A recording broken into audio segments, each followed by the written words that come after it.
Midnight's Edge After Dark, where we get down and dirty. That's right. Speak None of for us yourself. are wearing pants. Speak Well, maybe for you yourself. are. Well, they're sort of like pants, but I am wearing pants, but they're not mine. Well, that's a you problem. And whoever's pants you got on. So, joining us tonight so far, until anybody else shows up, we have Mr. Clobbering Times. How you doing, sir? hey, good to see you, buddy. Good to see my dear friends on the panel and wonderful friends in the chat. Hope you all had a great holiday weekend. It's good to see you all. Good to see you since I crashed your show on Friday. It was fun as always. Coolness. And then we got 70s rock fan here. How you doing? Oh, I'm doing very well, my friend. Yes, life is good. Good to hear.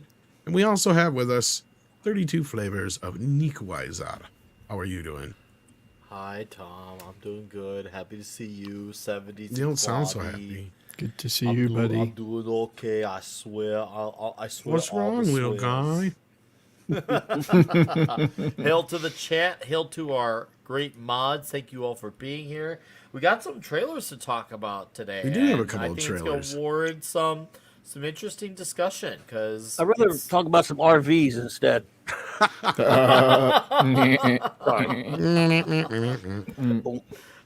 that was good. Sorry. Yeah, but no. The last trailer I had was a 17-footer. That's what they all say. So yeah, we got a Mario trailer, we got a 90s show trailer, Samuel Jackson's talking some smack on Tarantino. So we're at least going to cover those topics. We'll see what else comes up. Let's say hello to everybody in the chat here. We got Stan Lee, we got Crusader Lion, we got Camelbot Killer, D-Bud Martin's here, Das Wolfen, Nicholas Horton is here, we've got Shotgun Fringe, Mad Vibes here, Cool Gamers here, K2 Corner is here, Daniel Hall, Joshua Hammond, good to see you, Doba Fett, Gulf Coast Gypsy Music, Pinochet's Helicopter Tour is here along with Gonzalo Bergali, Morgan King, Mega Wing Zero, and so many more. Thank you for being here, guys. We appreciate seeing. I think I saw Slithering Peanut up there. Haven't seen Slithering Peanut in a while. Good to see you. Good to see you. I always love to see familiar faces I haven't seen in a while. Glad to see you're still alive. That's also always a good thing too. SP4H is here. Welcome, welcome. We got Todd Vanderseas, Kyrokin, or Cyrokin, however you say it. Jackal's Corner. So many more. Hit that like button if you haven't already. Steven, a.k.a. Deleted Scenes, I see you, buddy. We got Michael Gonzalez. I think I said that already. But either way, welcome again. Duck Nation we got here. Southern Vikings, so many more. Share out the link as well. Let everybody know that we are live. Because Lord knows YouTube doesn't. He says, not sure about the alive part, but I'm here. Yes, glad to see you, though. It's been a while. Been a tick, as they say. Goddess of Women's here. Good to see you. Good to see you. We got Waltman who sends in a super chat and says, did the media admit it's Biger's failure fault for Disney? Well, I think I know what you're talking about.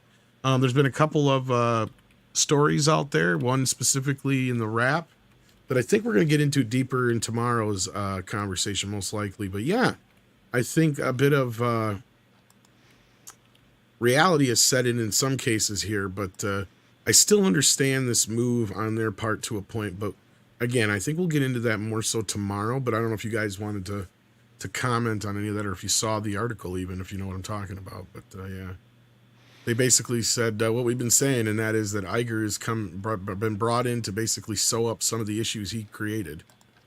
You know, I would like to talk about that because it seems like I see several people saying several different things, and I would like to see this article for myself because the fact I'm seeing people saying completely different things tells me people are reading or viewing this in however perception they want to see it versus than just this is what it is.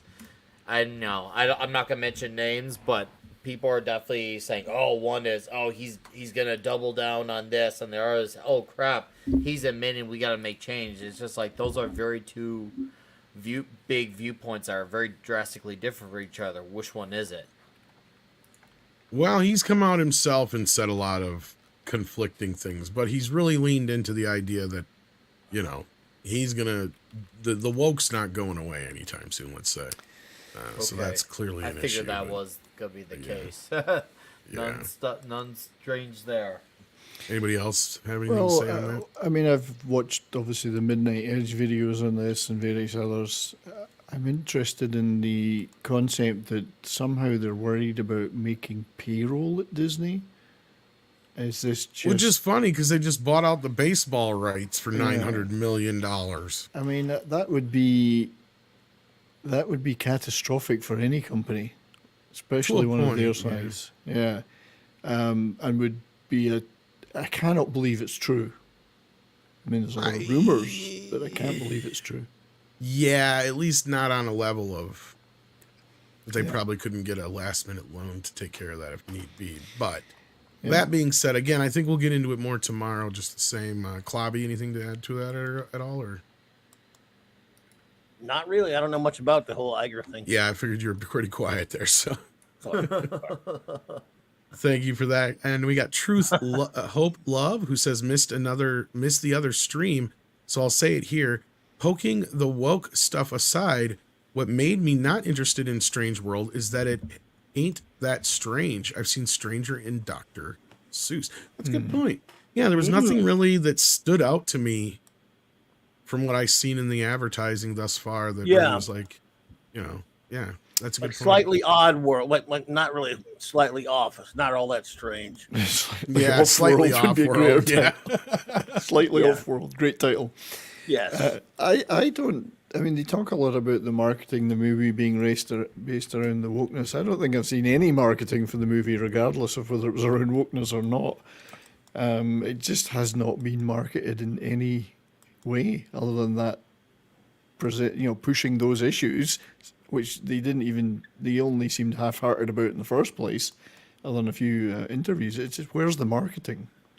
Yeah. Where is it? Where is the push for this movie? What is the marketing? Well, they knew they had a stinker on their hands. Yeah. Where's the marketing that explains what the story is? Even if it was a stinker, the thing is, it tells me like they're not committed to their originals. Granted, it seemed like it was a crappy original because obviously I've not watched it. I'm not really interested. But if I was interested, I see some that doesn't look like they're really committed to it, and it's not like the originals that they're putting out straight to Disney Plus. Like I watched, I think it was Soul, and I didn't mind Soul. I thought Jamie Foxx is a great lead, and I'm thinking to myself like they should have stuck that one out and put it in theaters, but they don't commit to memory serves the right. originals the same way they do all the big IPs, like. And yet, how's someone gonna have the next IP? Like, even if you want to be in Remake City, let's just say concede it's that. But how many more times can you keep remaking the same thing? Like, eventually something's gonna like fizzle out, and before you know it, like no one's gonna want to see the same remake over and over again. Well, on the subject of Soul, wasn't that a movie that came out during the pandemic? So they made the decision. It did. And they made the decision where I compared this held out on it. Yeah, I compared this more to Encanto, which came out, what was it, last year? Yeah. Or whatever, That's where another they movie that didn't have a lot of promotion. They didn't do shit. They did a lot less promotion, as far as I can tell. And in that sense, that movie became a somewhat cult hit, despite Disney trying to bury it. This is like the opposite. Yeah. See, this is the opposite here. You have a situation where they knew they had a stinker on their hands. They just didn't have confidence, I think, in Encanto. Yeah, but I think you're right, Nick, and they made the big mistake of not releasing Disenchanted or Hocus Pocus to theaters at this time instead, because the real whole thing was they wanted a family movie for the holiday. They should have put Disenchanted out there. You were going to say something in the 70s. I'm sorry. You should have something for the family, and they should just stuck out with something like Soul or whatever other movies they put out straight to Disney Plus. That because I think they did a few more like that. There's a lack of commitment to the originals, whether it's in terms of the marketing or just for the care of a story, whether it's for the good ones or the bad ones. Either way, no matter which ones they are, they're not committed to their originals is the common factor. And we're not going to have any new franchises, IPs that the current generation could call their own because they keep relying on what came before. And that's really the Disney has kind of lost that magic, right? Basically, that's kind of what it is. It used to be able to walk into a Disney movie without any real knowledge of it going into it because there was just that trusted value or trusted idea that you're going to get your value out of it. Not just family values, but I mean the value for your dollar. You know, Disney used to, usually their whole idea was, you know, they would go out of there. You knew you were getting into a product that was like, regardless, it was going to be worthwhile to spend your money on. It was what I was trying to get to. Oh, absolutely. This is a situation where we've gotten to the point where beyond all the woke stuff, beyond all the grooming shit, we've come to a point where I don't think people can trust Disney as a brand just on the entertainment side of things. Fuck all the other shit, right? Like, I'm not even talking about that. I'm just talking about, we sat there the other day on the show and we're like, when was the last time Disney had a certified hit? I was stretching back to like Wreck-It Ralph, but then some people brought Moana up. I'm like, yeah, that's probably the last time you can really sit there and go, yeah, that was a bona fide hit for them as far as like a culturally made impact. Encanto was the next one otherwise because, you know, it was otherwise we brought up Coco and stuff like that, but that was like 2015 and I mean, but some other now ones. Here's the thing: how technical are we getting this conversation? Are we talking Disney, or Disney Pixar? Do both count? That's the problem. Inside Now Out there's did not pretty very good. much of a line. That's the thing. And Inside Out, I think, was like 2015 as well. Yeah, that was. And that's the I thing. liked Inside Out. What else was there? Yeah, That's I the think thing that you is mentioned since Disney bought Pixar, there is very little separation between Pixar and Disney Animation. Lasseter oversaw both sides for years, and they stretched him thin. And then whoever's doing either both now or either side, it doesn't fucking matter. They both put out the same type of shit. Yeah, you're right. You're right. Yep. Yeah, I think Encanto is the last one that I can recall watching that was I would consider to be a good one. And I know my grandkids love that movie. Yeah, and so I said that one permeated despite the way Disney treated it. Yeah. Yeah, but I think the quality of that one was good, and it proved it because it did get legs eventually, and a lot of people watched it on streaming. But before that, I mean, the last ones I can think of that made any kind of an impact on me, and admittedly, I'm not their audience particularly, would be something like Brave or Frozen. You know, I mean, it's Frozen 2 were huge. Frozen 2 did Like okay box gigantic. office wise, but it was a huge letdown to the audience. So that's what I'm saying. You've basically had a whole one of these generations of kids. I know it's not an actual generation, but if you think about it, you get a new crop of kids every 5 to 7 years. Yeah. So basically, we've had that amount of time now since Disney's had any impact on any of these kids, really. And somebody sent me the link to a pretty prominent YouTuber who had talked about going to take his kid to Strange World the other day, and his kid asked to leave. I saw Wow. that. Yes, yeah. Do we know why? He just I'm wasn't interested in it. Boring. It sounded Boring. like it was boring. Yeah. Okay. Yeah. Wow.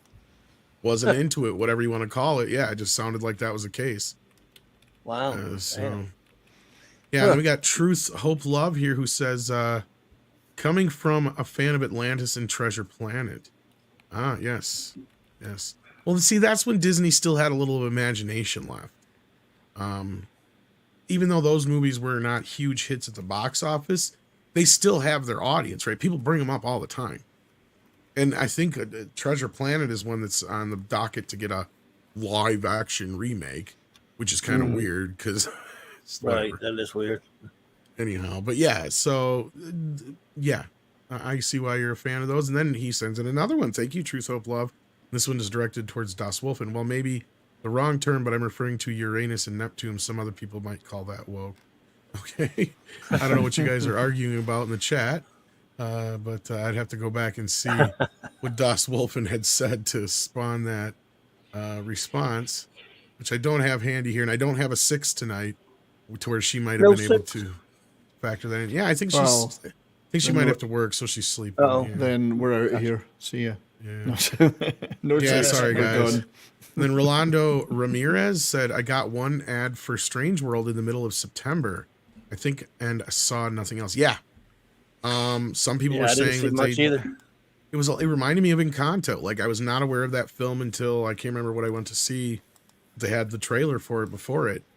I mean, it was Which maybe one? Spider-Man or something like that. Encanto or I Venom don't or know something that. like that. I don't know that one.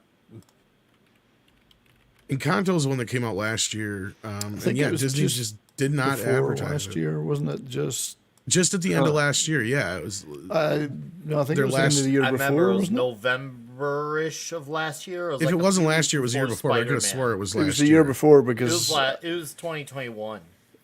Okay. yeah, So it was last year. At this time last It was year. a few weeks before Spider-Man because they were trying to use that as, oh no, how's the box office going to do well? And Spider-Man's just coming out in a few weeks. And then obviously Spider-Man came out and decimated box office numbers and then some. But it just goes to show you, like, there was not much of a No, I just remember doing awareness well of just that despite movie. it. Because Yeah, well- whatever movie it was I had seen at that time was the first time I'd become aware of this movie. Even though Paulie had brought it up, it just didn't click with me. And then he's Yeah. like, "Yeah, I've been talking about that movie for months, fool." You know, it's like, And "Oh, he okay, I didn't know was, that's to what." his credit. To his credit, I do soundtrack was remember quite good. catching. Yeah. I do remember catching his initial videos on the box office projections Oh, yeah. of what it ended up making. I remember watching it and I thought to myself, like, it kind of sank in. I'm like, wow, I did not really know about this movie. And yet it was a few years before that where they had a Hispanically dominated movie with Coco, which I didn't see Coco until it hit, Blu-ray and all that stuff. But I at least knew it was out there. I knew people were talking about it. I knew parents who were into it. I know kids who were into it. And granted, like, obviously, like, since I've now seen both since to this day, Coco's better, but once again, there's still a lack of commitment to promoting these movies. Like, as The far music as the does originals are pop up concerned. from time to the time. music for me, in but- Encanto was good. So I'm saying compared to- that's one thing yeah. that I still see be relevant out there. But Yeah, and Yeah. kids did like it. I can go just by Yeah. the sample of my grandkids; they loved it. The kids that did say it, sure. I'm sure. I mean, I'm sure I had a better outing at home, but I mean, what do we know as far as like Blu-ray or I guess you could say Disney Plus viewership? Where has it stood? Because if you look at its worldwide numbers, it's not all that good. no, it's not one of their huge hits, but it did, I think, do fairly well, especially considering how much they didn't spend on obviously advertising it. But anyway, Parrot Head sent in $2 and he says, "Congo." That's right. Been a while. Been a while. And then we've got Pinochet's Helicopter Tour, who's been a member for 15 months at the minimum effort puppy level. Thank you for that. And then we got Goddess of Whim, who sends in 20 smackaroos. Thank you, Goddess of Whim. Holy cow. Says, in the 70s, called the Dark Ages at Disney. Yes, this is true. The movies and had problems with lazy animation, but the stories were good and found fans later. Right now, everything is lazy from art, story, and casting. You're right, Goddess Whim. What they did have in the 70s, though, was kind of, I wouldn't know if I'd call it a renaissance, but they did have a lot of good live action stuff. Thank you. Clobby knows what I'm talking about. Exactly. Oh, God, the Computer War Tendencies, all those Dexter Riley movies and Pete's World's Greatest Dragon. Gosh, what else did they have? We went to see those, like Apple Dumpling Gang. All Apple Dumpling Gang, yeah. It's the Witch Mountain. Did those come out in the 80s? Witch Mountain, those are all 70s. 70s? Okay. Yeah, and you like you brought up a couple of the Kurt Russell ones already. But yeah, and see, a lot of those films became more popular because they would play them on The Wonderful World of Disney. So those were ones that kind of really gained an audience. Because I remember the Apple I went to Dumpling the Gang and theater. stuff being on there all the time. See all those. I saw them all at the theater back then. Well, I was a little young for that. But those were also, of course, some of the first films that Disney actually let go on VHS. Yep, and when you mentioned the 70s for Disney animation, it's funny. The only thing I can remember kind of liking was, I think, The Rescuers or something Yeah, like that. Rescuers For and the Fox most and the part, Hound, I think, were the only two they in really the had. Well, it 70s, was Fox and the Hound's 80. 60s or no, I thought that was maybe it was That might have 70s. been Fox very, and very Hound end. was It's either, excellent. as I said, it's either Yeah. very tail end of 70s or early 80s. Fox No, in and the Hound 80s, The Great Mouse Detective, that was a was great one. 83 or 84 or something like that. Maybe. Yeah. But that wasn't a big time for animation for them. You're right. When did the Aristocats come out? I think that was earlier. That was much earlier. Was than that a the little Maybe earlier? the 70s. I'm Lady and the pretty sure Tramp. that. Pretty sure it was 60s. Because Maybe, the last yeah, one I could be. think that Disney greenlit or had anything to do with was, I believe, Robin Hood, if I'm not mistaken, as far as the animated stuff. I may be wrong though. Let me think about this. Aristocats. Yeah, I'd I have think to was look. Aristocats was bang on like between. It was 1970, I think. Like, Okay, it yeah, was- and okay, Fox of the Hound was early 80s. Thank you, Goddess. Yeah. Yeah, early. And then, was it really early 80s? Oh, okay. Yeah. Yeah, there you go. Yeah, so And the then, only 70s one they had would have there been the was- Rescuers, I think. Rescuers. Bedknobs, Yeah, Bedknobs and Rescuers, broomsticks. Rescuers Bedknobs. Down Under was later. Yeah, Red Down Knobs Under and was Broomsticks was Disney, I think, isn't that? Was that Yeah. 60s or 70s though? I think that was 70s. late 60s. No, Early it's 71. When was the Gnome Mobile? Was that in the 70s as well? I think so. I think the Chitty Chitty Bang Bang, but that was late 60s. Yeah, They 60s. had a lot of good Peter Pan, stuff, but- Peter Pan and 101. Those were in the 60s, I think. Yeah. Robin Hood and Rescuers were the 70s. Okay, yes. I used to love The Great Mouse Detective in the 80s. That was a great one. Yeah. Does anybody remember Napoleon and Samantha? Which starred Michael Douglas and Jodie Foster. No. Don't. 1972. Is that a Disney movie? Yeah, it's a Disney. Yeah. Yeah. I Well, and kinda then they wanna see tried that. coming out of the. Okay, so Snowmobile was 67. Okay, so that's It's live a 60s action, one still. of course. But Live when did action. actually. I'm trying to remember. What year did Disney actually die? Was it 69 or 60? A little earlier. Oh, jeez. I do No, not. I'm you're trying to remember. testing us. Some Oh, I some got it Disney wrong. nerd will know. I'd have to look it up. Escape from Witch Mountain was I got what it wrong. mentioned, I think. What is Chitty it? Chitty Bang Bang wasn't Disney. Sorry, Oh, yeah, that's 20th Century Fox. They do own it now, though. they own it now though. And And- I Disney, think I it was should own Fox that and 'cause I saw it- MGM or something like that, actually. Disney I was saw it still as a very young child at the theater, so I should have known Disney that. was still doing Herbie movies. Oh, in yeah, the they had all the 70s, Herbie movies in the Yeah. 70s, too. Oh, Yeah, Herbie that's what I'm movie? saying. Yeah, Herbie. There you which go. I used to go to see at the cinema. Yeah, They did have a Yeah, pretty me too. strong live action presence, that's for sure. they seem to have done a lot of Okay, good live action. I was wrong. Thank you, Michael. Last one was Jungle Book, but then Robin Hood was the first one Jungle without Book. his. What a movie. There you go. Oh, love Jungle Book. Well, that was an interesting. They know- had Freaky I know it was Friday 80s, was but- another one, but that was 60s, I think. Freaky Friday. That's Yeah, another yeah, Jodie that's Foster. right. Yeah. She was a Disney child. Oh, no, that was yeah. the 70s one. You're right. Sorry, you were saying something, Clobby? I'm so sorry. Yeah, What were you saying? I know. I know it was 80s, but I'm the Black Cauldron. Anyone remember out that one? there. That was the 80s. Oh, Oh, yeah. yeah. God, yeah. Yeah. Absolutely. And the Black That was Hole. Disney trying to The do Black something a Hole. little more adult. Yeah. The Black Hole. Was that 70s or was that That's 60s? 79. Black Hole. Yeah. Oh, that that's was 79. 79. Great movie. In fact, I Fantastic think I movie. saw it on. I think I saw it on New Year's Day or Eve. One of them was 79.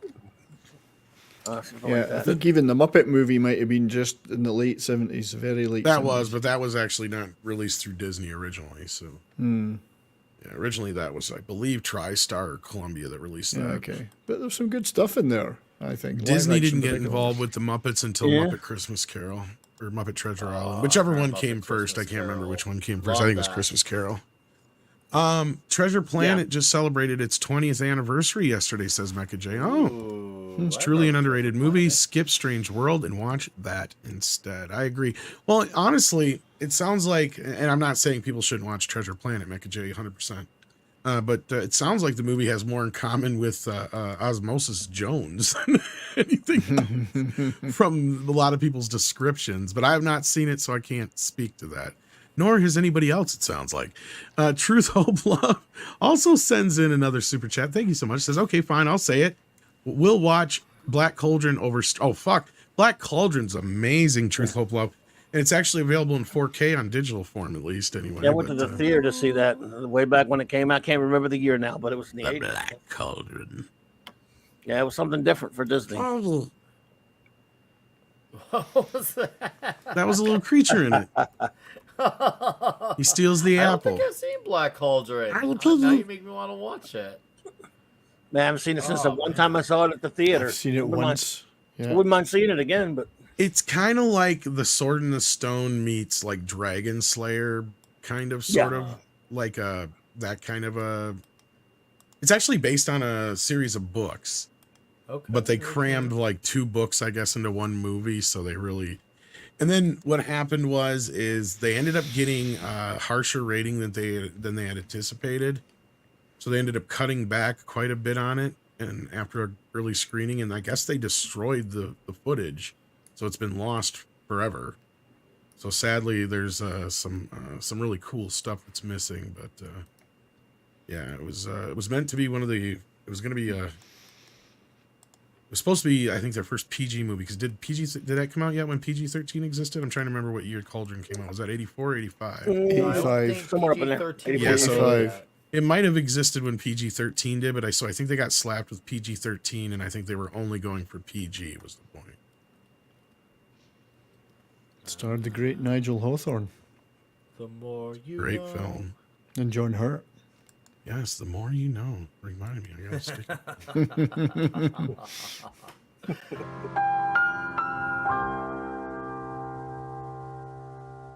This was the Katzenberg era, of course, wasn't it? Yes. Wasn't it Yes. Katzenberg? Yeah. Yep. Which is funny. I watched a movie from the end of the Katzenberg era last night. Ooh, Dick what'd you Tracy. watch?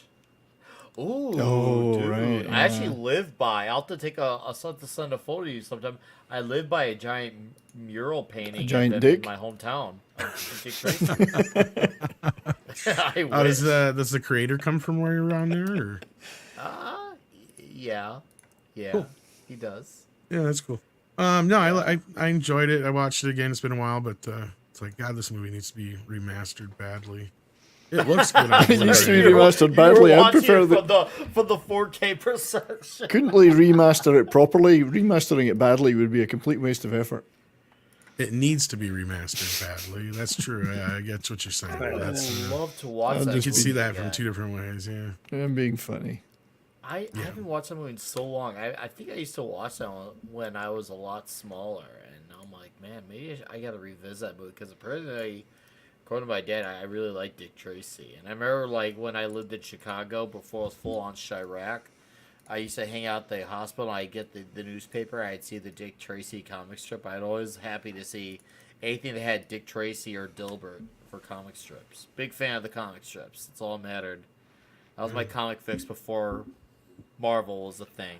Those comic strips. Das Wolfen has been a member for 5 months at the minimum effort puppy level. Thank you for that. And then The Old Man Cometh has been a member for 2 months at the Congo level. It says Robin Hood is my favorite Disney movie. A lot That's of a people good like Robin Hood. movie. I like Robin Hood. Good movie, yeah. In the days where they gave a shit about entertaining people. Yes, sir. Condor Man. Someone's mentioning Condor Man. There's Condor a Man mention. was a big one in the 70s. Yeah. Condor Man, I remember that very 80s, well. early 80s or something like that. Yeah. Was it early 80s? Okay. I put So something that's somewhere up in there. starred the great British music singer and actor Michael Crawford, who did like Phantom of the Opera on Broadway and stuff like that. Never really had a huge film career, but he had a great television career in Britain. Michael Crawford's really, really good. Andrew Romanowski sends in $10. Says, hey guys, do you have a movie transformation moments in movies that creeped you out? The big transformation scene in Willow scared me as a child. Oh, a classic scene where practical is better than CGI. Oh God, there's so many. As a kid, we had, the stuff from The Thing, American Werewolf in London. There was some That's stuff the even in Gremlins that it kind of Yeah. freaked me out. Yeah. What Yeah. about you guys? Yeah, that one, American Werewolf in London, is one of the best. Oh boy, that was messed up. there. What an impact, yeah. I'm pretty much echoing it, but that's true. That one, I don't know if That's I a really. scary scene right I'm there. Gonna be, Ooh, The I'm not Fly. gonna- Oh yeah. I'm not gonna say that it really scared me, but I'm like, whoa, bro, that's pretty messed up, like type of thing. That was kind of my reaction instead of like, hiding under the pillow equivalent.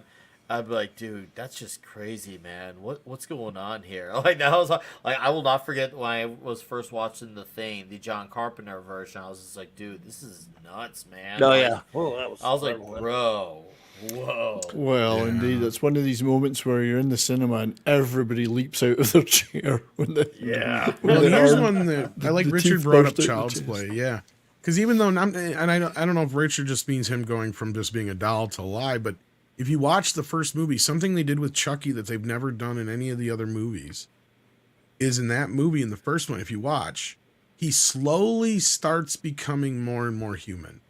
If you watch throughout the film, he goes from getting more plastic features to starting to grow eyebrows and getting darker eyes, more bloodshot eyes. Like it just starts. He starts changing more, getting a more menacing face throughout the film. They never went with it again, but part of the story was, the longer he spends in the body, the more human he becomes. So they were actually showing that through a transformation in the movie, but you're not, unless you pay attention, you don't really notice it. But yeah, it's kind of cool. So by the time you get to the end of the film, he actually has full on like eyebrow, like full bushy eyebrows and shit like that. Yeah, real teeth instead of the plastic teeth and stuff like that. Yeah. Jack White says, Tom, did you get the emails I sent you the night before last? I did. I haven't probably been able to sift through everything yet, Jack, but I do hope to get through them soon. And I appreciate when you do send me some fun stuff. But we did, of course, do all the jokes and all that fun stuff. I missed a $9.99 super chat. Truthful Love. Truth Hope Love. That's very plausible. Let me look back. In the shuffle, I may have missed one. Let's see, we got that one. It does happen from time to time, especially when we don't have a 6. Oh, and you send another one to let me know too. Sorry about that, buddy. If I probably checked my mod group, they probably let me know in there too. Unfortunately, that's my fault. Let's see here. There was a $4.99 one. I don't know about $9.99. Yeah, we got that one. Let's see here. Oh, this is the one. Okay. Thoughts on Sailor Moon? I asked because there was an American pilot that tried to diversify the cast, which is ironic because the big woke thing in that they try to hide. I'm aware of what you're talking about, but I've never been a fan of the show or anything to really comment on it. But have you guys at all watched Sailor Moon? And if you have, are you aware that they did try to Americanize it at one point? Yes, I was aware of that because I had friends who were into it during I guess you could say before anime is becoming as mainstream as it was now. Back in the day when I was big into like DBZ and stuff like that, I did know that there was a point in time. I can't remember how recent it was, but yeah, there was attempts about doing that with Sailor Moon. I never really was into it. I didn't really care, but this is before I even understood the whole wokeness thing at all, too. So to me, it's just kind of like a whatever type of thing. Not my cup of tea. Klobby? I mean, my kids did. My kids watched, or my daughter did watch it as well, but I've never really watched it, so I don't know. And I called Brian Nick. Sorry about that. It's all good, dude. I knew what I meant, and I think you did too. So yes. So sorry, I have nothing to really add to that, but I am aware of it. Truth, love, hope, love, and I'm sorry we missed that on the first round there. That is my fault. Pinochet's helicopter tours says, "Wait, I can converse with Tom via email." Fuck you, Gilded.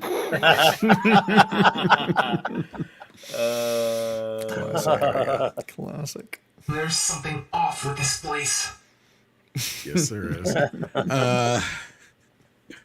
Yes, you can. If you ask me nicely, I'll give you my email. It's not that big of a deal. But I don't get to check it all the time, so do keep that in mind. The better way to get a hold of me is usually like, what was that? Once every 6 months is enough. Yeah. No, the easier way to get a hold of me is like DM me on Twitter or Facebook. But yeah. And I know nobody uses Facebook anymore. I do, but damn it, Beavis.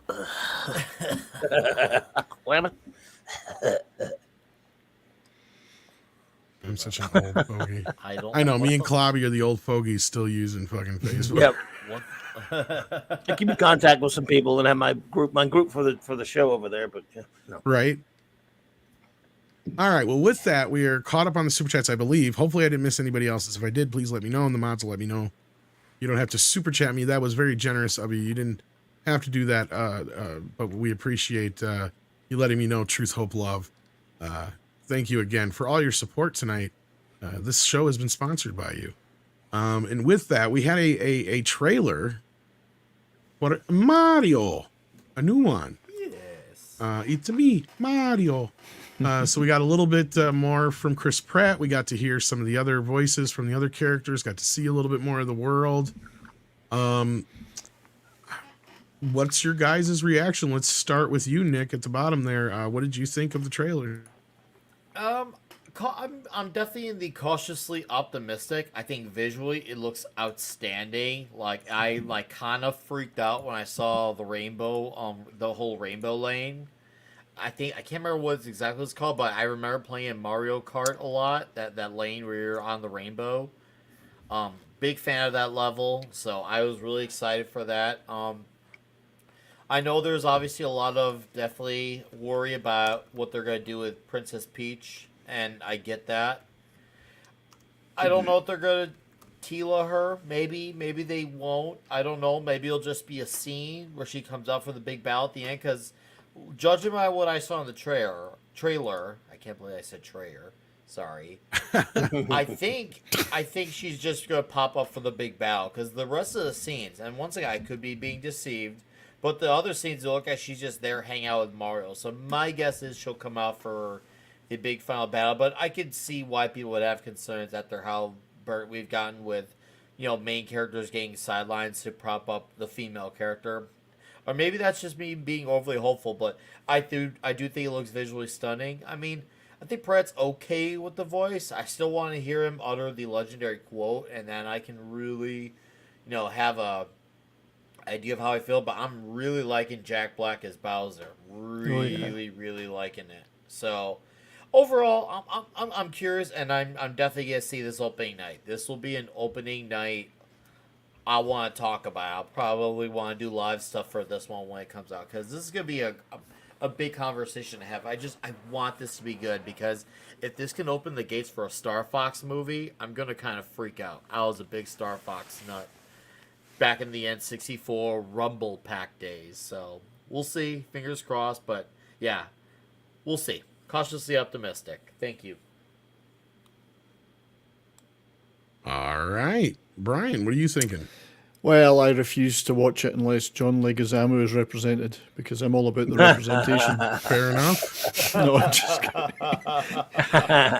I'm just kidding. I think it looks fantastic. And as Nick says, visually looks brilliant. I'm not too concerned about the voices. I think this, you mentioned the Rainbow Road. I think it's neat. They did see little clips of stuff like the Rainbow Road. There's a stained glass window in the throne room, which is a Super Mario 64 reference. So there's a bunch of references in there, which I think are pretty neat. I think it looks fantastic. It's what a trailer should be, Makes you want to watch it. And despite the fact it's got Seth Rogen as Donkey Kong, I probably will watch it. Clobby? Pretty much what was said here. I mean, the animation looks pretty good. Again, I never, I guess I played the game at some point when I was a kid, so I don't have a whole lot of stake in it. And my kids loved it. And remember, I'm the old guy here, so even older than 70s. Well, older than the 70s anyway. Yeah. So, but no, I think the animation looks pretty good. I think Nick has a point with some of his concern about what they do with Peach, though. I'm not saying they're going to, but the trailer does kind of make you a little wary of what, like you're saying, Nick.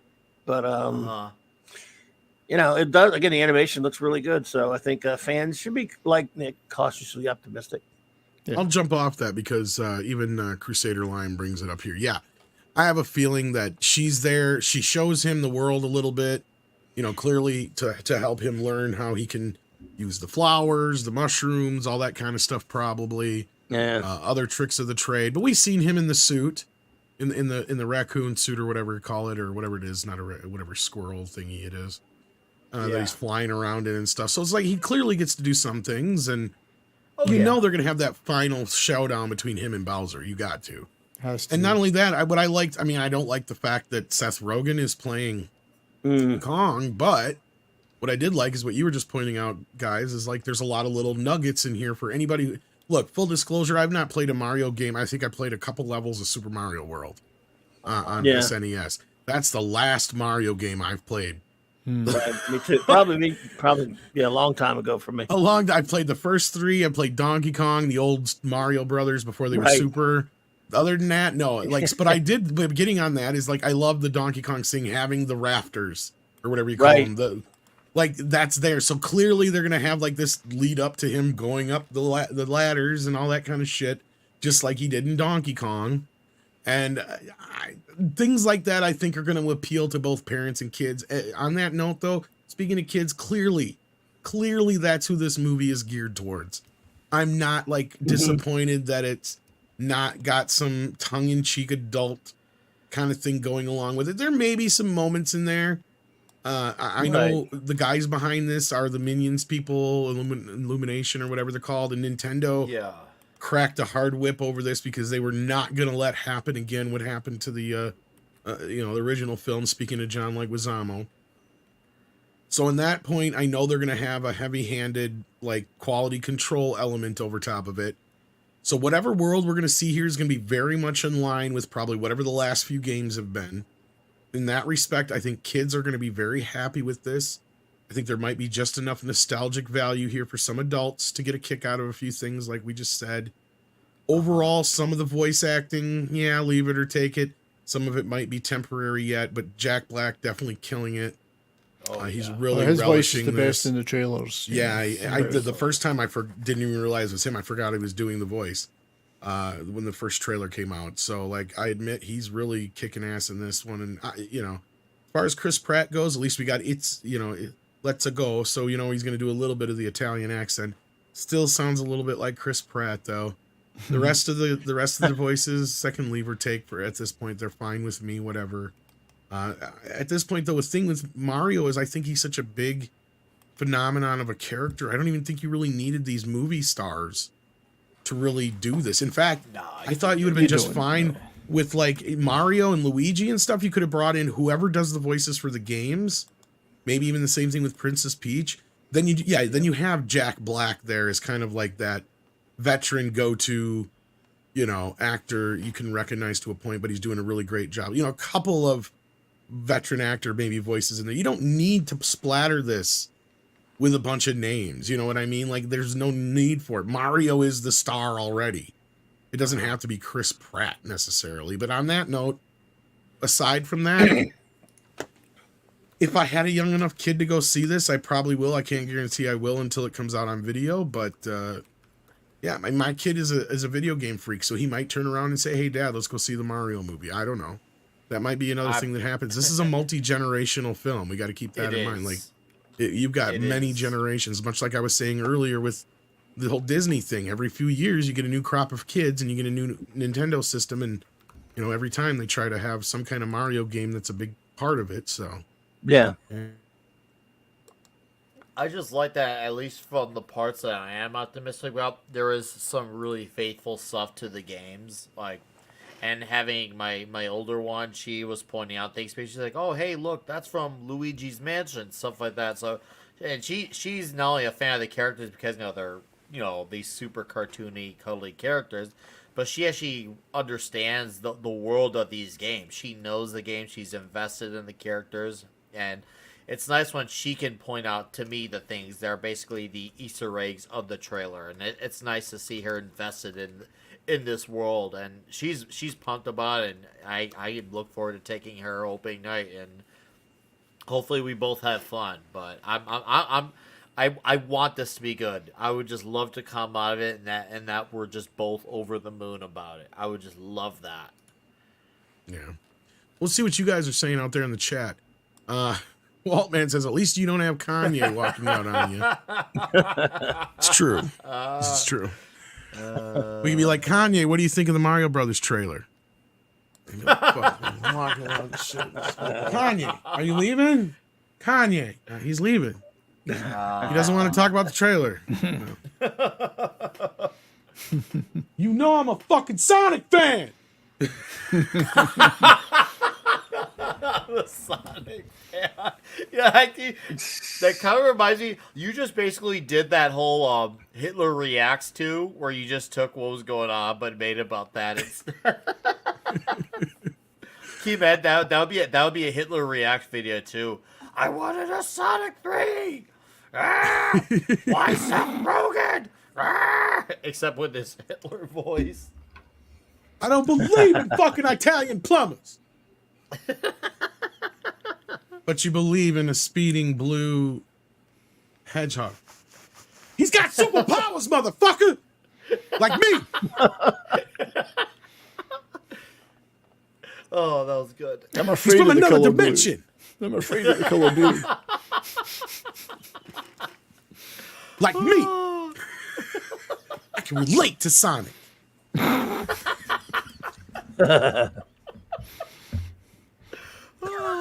I'm pretty sure Kanye is an alien. He just Kanye hasn't quite admit.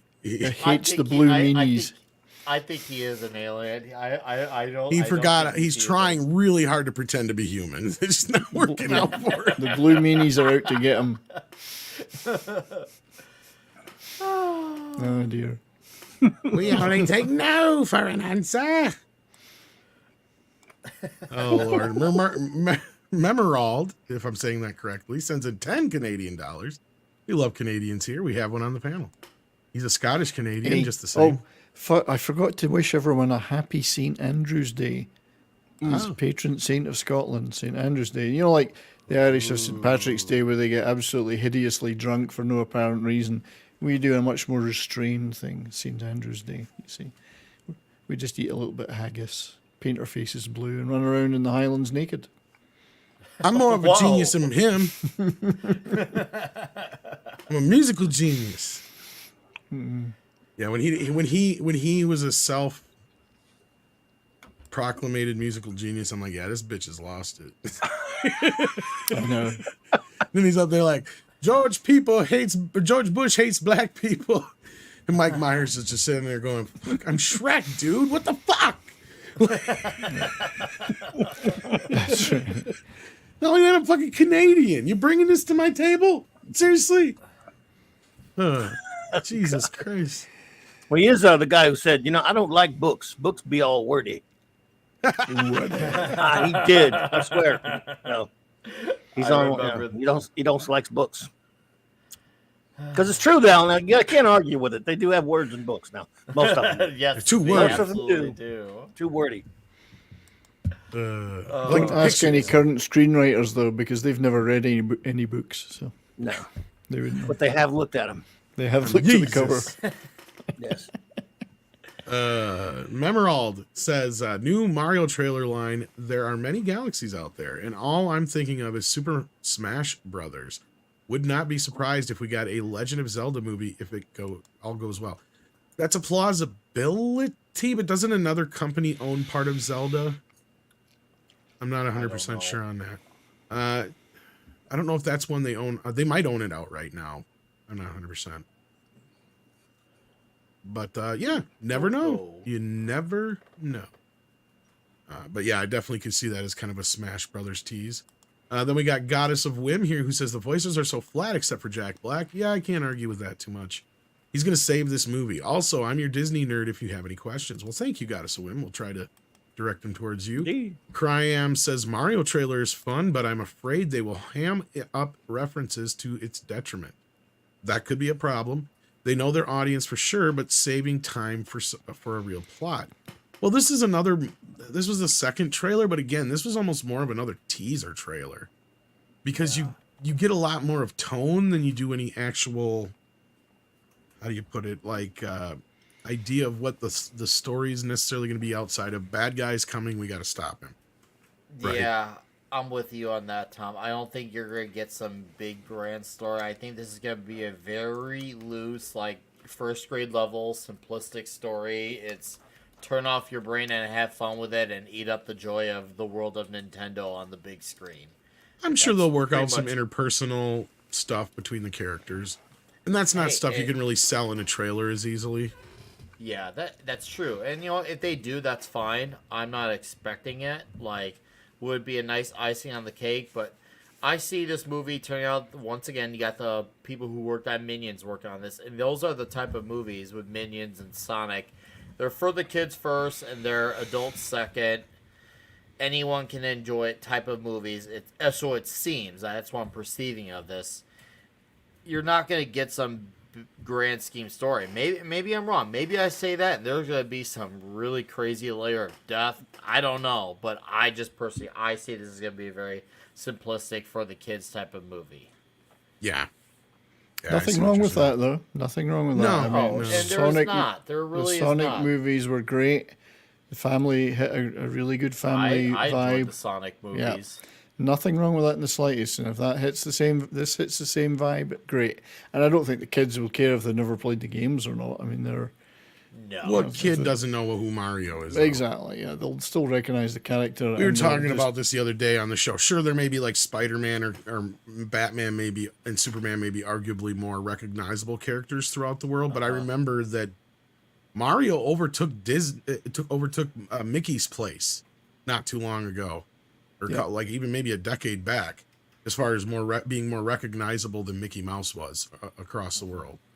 So don't underestimate this movie. I'm not saying anybody is here, but I think don't underestimate this movie at all, even if it is more driven towards kids, because it's gonna.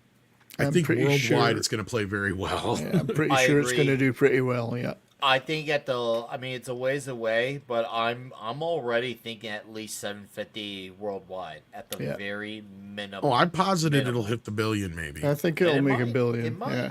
It Maybe might. I not won't Strange rule it World's out. level of success, but you know. Right? No, I good think this is going to do 70s. extremely well. But you're right, Is it gonna Cryham. be They could huge?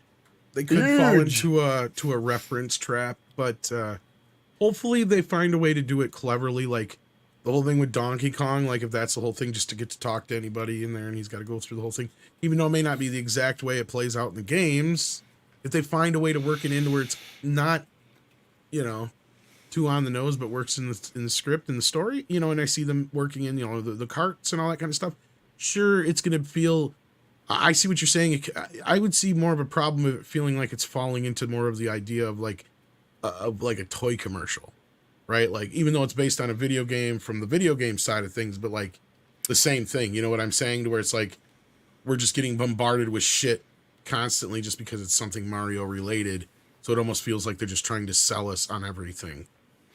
I just actually wanted to make a point though. There's a lot of focus on the voices, but many overseas markets just dub it into their own languages anyway. Which is So- funny because some people were saying that, in some territories they actually have whoever does Mario in their territory doing the Yeah. voice and stuff for the character, which is fun. Exactly. So Fucked the up for voices US, may but not be that big a deal internationally. Might be a big deal in No, North they won't America be. particularly. But It's all about the Nintendo spectacle for the other countries. yeah. Well, this reminds me, and this is what I was saying before, and this is nothing against Chris Pratt. I like Chris Pratt, obviously, but you don't need Chris Pratt to play Mario. Whoever does the voice for the video game would be fine. You don't need a star for that. No, Sure, you throw don't. Jack Black in there as Bowser, just like I said. That way you can say, you can have a name or two in the marquee. This reminds me of when they did Alvin and the Chipmunks. Now, I'm not saying the movies are any good or anything. Don't get me saying anything like that. What I'm talking about is they had until the last fucking minute. They changed the voices of the Chipmunks from the original actors who played them in the 80s and 90s series, which would be the son of Ross Bagdasarian and his wife, who did the Chipmunks and the Chipettes, all their voices. They were the ones doing the voices in the movie until the last minute. The studio wanted some names for the poster. So they grabbed like Justin Long and like two guys from like boy bands to do voices. And I'm like, what the fuck is the point? You can't tell they are who you say they are anyway. Because guess what? Their voices sound like fucking chipmunks. What the fuck is the goddamn difference? Oh, it's a subtle difference, Tom. Subtle difference. They all sound like this. What the fuck's the difference? I didn't hear anything different in your voice there. Sorry, were you doing something there?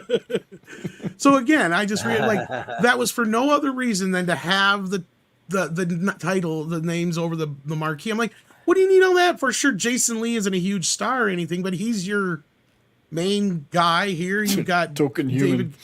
Token human. You got David Cross in here. You're not selling this movie to too many adults anyway. He's So the what the fuck's fleshy- the difference? He was a fleshy. Exactly. You know. Yeah. Yeah, I don't think. Boy. Yeah, you don't need stars if it's if the film's good, you don't need them. But in the, I wonder if John Leguizamo's going to complain about the Japanese voice actors or the Chinese voice actors. Yeah, he will. What about the Italian ones? If they dub it into Italian, will he complain about that?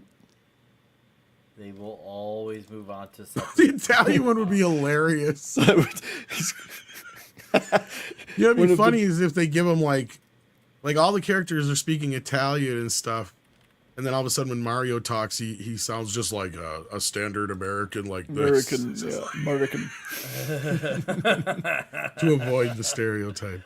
We I'm are not not sure, going but- into but- stereotype. But Ben Schwartz that did Sonic, was he well known before that? Because I don't really recall I didn't him know from who much. he was. No, I didn't. That's So fine. that shows you don't need. Yeah, exactly. Like I knew kind of who, like of him, He done but I didn't. Yeah. a few things, but no, I didn't really. I wasn't really that aware of him. So you don't need a big star to play the Well, part. and if not, if you're gonna do it, why not? Mario. Well, yeah. On that note, I know Michael's kidding, but I said it before. Why isn't Danny DeVito Mario? Oh, Yes. man, missed opportunity. Duh. Well, I'm disappointed they passed Bob Hoskins over for the part, but that's. Well, he's kind of passed himself. I'm over just for the kidding. part. Sorry, Bob. Sorry, Bob. Well, Bob. You owe Bob an apology. Bob. I do. I'll eventually I'll meet him and I'll tell him. Eventually. I would have loved like Eventually. if they had got if you're gonna do that shit, yeah, get like Danny DeVito to play Mario and like Christopher Lloyd to play Luigi. Something like that. You know what I mean? Like yeah. have fun with it. No, I think Ironcaster's right. Christopher Walken as Mario. I'm here. Bowser. Yowza. Yeah. You're a big dragon thing. I got powers from mushrooms. I'm gonna roll flames at you. Hey, Peaches. Peaches. I love peaches. Millions of pizzas. Millions of peaches. Peaches for for you. you and for me. And for me. And here we are, face to face, Bowser.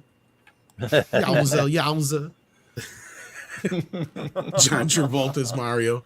Oh my God, it's Bowser. I think I know we were going to talk about Samuel L. Jackson eventually, but he could have been a good Mario. What? Even better as Bowser, It's actually. Mario. I'm gonna burn down this whole motherfucking world. Fucking God. I fucking hate Italian plumbers. Hey, it's If I see me, one Mario. more goddamn fucking Italian plumber, I'm gonna lose my goddamn mind. That would have worked. Luigi, get to the plug. Come on. Get to the socket. Get to the socket. Get in the plugger. All You know, right. Schwarzenegger should have been Donkey Kong. Oh, God. Oh, man. I am the I king. almost I am spat the out my Kong of water the when I heard that donkeys. one. I'm not even the donkey. Let's a motherfucking go. It's such a stupid name. Why am I Donkey Kong and the donkey? I feel like an ass. You know, it'll Get be it. I great feel too, like an 'cause ass. Get it. you may be onto something, Tom, because you could just take Arnold's facial likeness, incorporate into Donkey Kong, and they're not that far off from each other. So it kind of already works. I could see his facial likeness as Donkey Kong. Ugh. Diddy, get the fuck up. Little girly man. Smash the barrel already. It's a bell at you. Get down. Get to the top ring. I really think we should be in charge of casting for Hollywood movies. Right. This would be a lot better. Yes. I think so. Mecca J sends in 10 very generous dollars. Thank you. This the Mario trailer looks good so far, and I might be in the minority, but I feel Chris Pratt did a pretty solid job in this one. As Charlie, yeah, Charlie Day as Luigi was fine. I thought he was fine. I hope Peach doesn't do Girl Boss. I see where people are going with this. I can see where it could be a problem. I think we're overthinking her just showing Mario the universe. And then I think Nick is right. Yeah. I think her suiting up at the end is they're going to come at Bowser from all fronts. That's probably her getting ready to get in her car. Her suit she's probably wearing is a racing suit. I bet I actually. think it's a final battle scene. She'll have her part. It won't be anything where she's essential to it. Like, you know, the girl who's the key to all She things type of saves thing. That's everything, become the narrative of pretty much Phase 4 Marvel. I think she's just there to just be an And assisting hand. again, and if that's and- the case, that's fine. Then being the girl who's the key to everything for Yeah. the 1,000,000th time. And I could see an argument that, you know, classically in the story, she's always being captured by Bowser. We don't know that could still happen in the movie. Yeah. And Mario may have to still, you know, she may face Rescue off her. with Bowser and he may have to rescue her yet. I don't know. If not, I can see them avoiding that trope. Probably. Let's be honest. Let's be Oh, honest. yeah. That might be the wokest this movie goes, but I don't see her being like Nick's saying. I don't see her being the answer to it. Because otherwise, what the fuck do you need Mario there for then?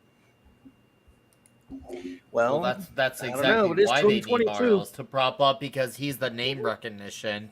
But that's exactly what they did with He-Man. Well, and it looks like Luigi people does get don't know captured by Tila. him. Yeah, and that's true. It did look like that. It did look like that. She does.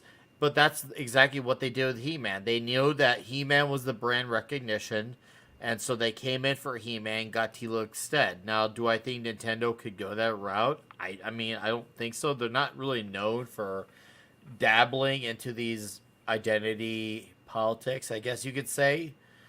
Unless there's something I missed in the world. I've not Well, really heard of them Universal's going not really political. made too many woke movies, let's say. I mean, they've No. like they leaned into some things here and there, but they've stayed pretty much center of And that's- woke. Yeah, whatever you want to call that, and that fine by There was me. a few I- things in Jurassic light. World that bothered me. Yeah, woke light. Woke light. Yeah, No, Very woke light. zero. Diet, Woke diet light. woke. Diet woke. Yeah. and I haven't seen like the last like couple Minions movies or anything like that, but I can't imagine those have gone overly woke. They're not bad. No, I mean, they're- Trey Parker did a voice in one of the last ones, so I can't imagine they went too far if they did. So No. I heard New Minions is good. I had a lot Yeah, of that's what I'm friends and saying. parents tell me it was good. yeah, and they got Puss in Boots coming out here, and he's notoriously a womanizer, so I don't know how you can do that without him being, you know, Puss in Boots. Yeah. So, Oh God, So- I don't even want to think about that. Then what they could do Right. there. Oh jeez. so we'll have to wait and see, Mecha J, but you could be right. Goddess Whim says 2 words that kill my interest in the project: visually stunning. If the visuals are top selling point, that tells me your story sucks. This is a good point and a very fair point. Goddess Whim. Avatar. Yep. But at this point, I will say that we're still a few months out from this movie, and they know there's a lot of interest for this movie. So I have a feeling it won't be until the final trailer where we really get a taste of what the full-on story is going to be. But you could be right. This could be a lot of visually stunning scenes with little substance. In which case, you know, Nick points out for kids that's not necessarily a bad thing, but it might leave some of the adults cold. You got a fair point there, Goddess. Then Corrine says, "Happy St. Andrew's Day, my fellow Canadian." I think it's what she means, or Irishman. I mean. Yes. Not Canadian. I recently found that I have 3% Scottish ancestry. And that's a beautiful 3%. Did I say Irishman? I meant Scottish. Jesus Christ. I need to There's- eat. Get it right. If I was Irish, I would sound like this: diddly diddly diddly potatoes. But I don't, do I? So They're magically delicious. so give a break, you dauber. Imagine Commit Malky if Puss on in you. Boots Where's me Lucky Charms? outgrossed Avatar. Okay, so Dash Attack says, imagine if Disney just keeps releasing Strange World style movies and Universal and Nintendo just adapt their whole catalog. You know, it's funny you say that, Dash. I don't know if you were listening, but I'd posited on a recent stream where I said flat out, like, Disney gotta watch their ass. This could be a time where Illumination and some of these other companies can really take a chunk out of the family audience, because we've had some other animated films come out that weren't Disney and they've done all right. And I think Puss in Boots could be one thing that could give Avatar a bit of a run for its money. Now, of course, it's not going to drown Avatar, you know, in the way of the water, but it may take a chunk out of their box office. Well, wait to see, because the last movie did like $500 million for Puss in Boots, so that's nothing to shake a stick at. We got Bird of Prey in the house. How you doing, buddy? Just to help keep your Mpox vaccine updated. I'm going with Homopox.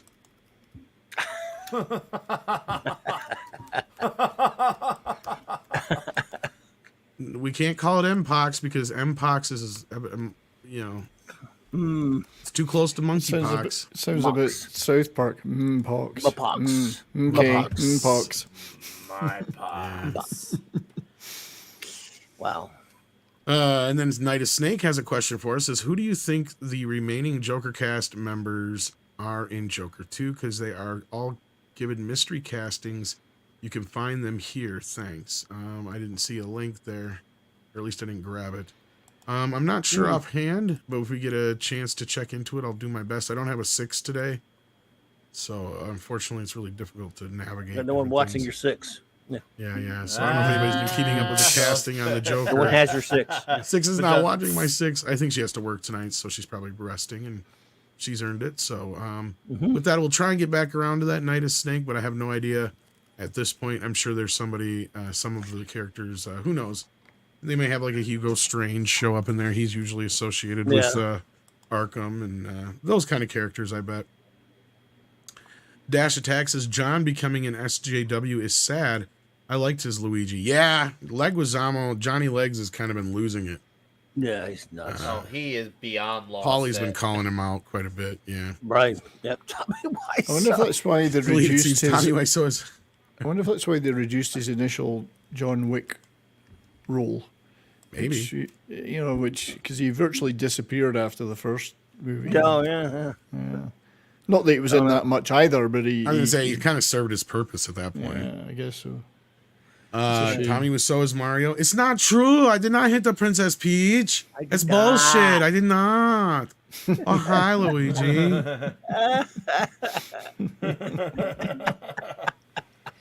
Mushroom World would be a better place if everybody just loved each other. Gonzalo Bergali says Danny DeVito for Wario in the sequel, and Johnny Legs is probably going to be Luigi in Spanish Latin dub. Yeah, if he's not, now he keeps talking shit. And then Jack White says, I just sent you an email with a link to a video that goes over One Piece main story episodes and filler episodes. Check it with the panel. Boy, I would love to. Let me see how long it is, though, because, we've got stories to get to, Jack, that we're way behind on, and depending on what kind of video it is, too, with the anime stuff. I was going to say, you've gotten quite a bit of, it goes over strikes and yeah, I've had some issues copyright lately. claims. Yeah, that's... You're if it goes taking a over the risk main with story, it's going to be something that's going to have a lot of, it's not like this it's is a bunch somebody of else's trailer. video. Somebody so, else's, I'll tell you Yeah. what, if I get a chance, I'll try to check this out on my own, but and I'll send the link to the panel, but we're not going to be able to show the whole thing or anything like that. But yeah, it looks interesting.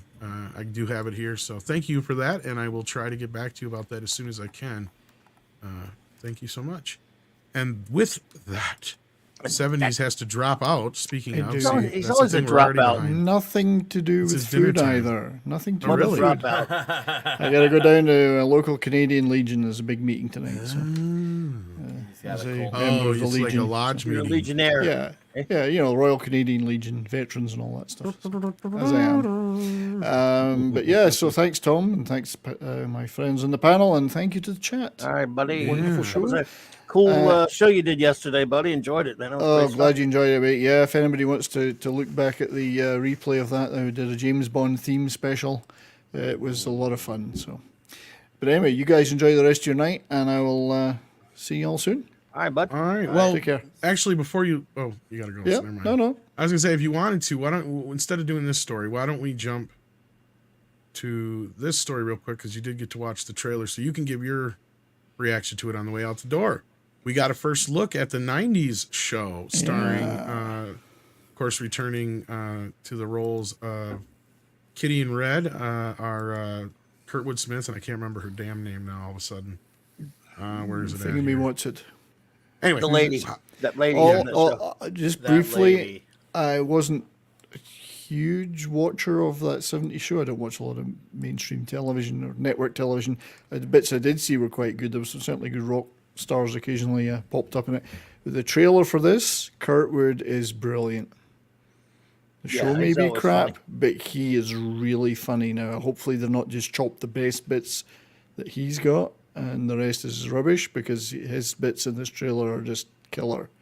He's got the tone down perfectly. I love it. So that looks like, there's potential there. That could be good. Yeah. All right. Well, thank you, Brian. You take care of yourself. Yeah, you two guys. See ya. Bye. Have a good night. Later, bud. So Clobby, you two, I think like Brian, we're not a huge fan of the show, but you also got to check out the trailer. What'd you think? Yeah, well, it's kind of like that as well. I never watched the show that much, but I always liked Kurtwood Smith, and every time I would see bits and pieces with him, it would make me laugh. It's just not something I watched. The trailer looked kind of funny though, and it's kind of that lady doesn't look any different than she did. That's like what 20 years? Not 20 years. Neither does Kurtwood either. And he didn't look that much different.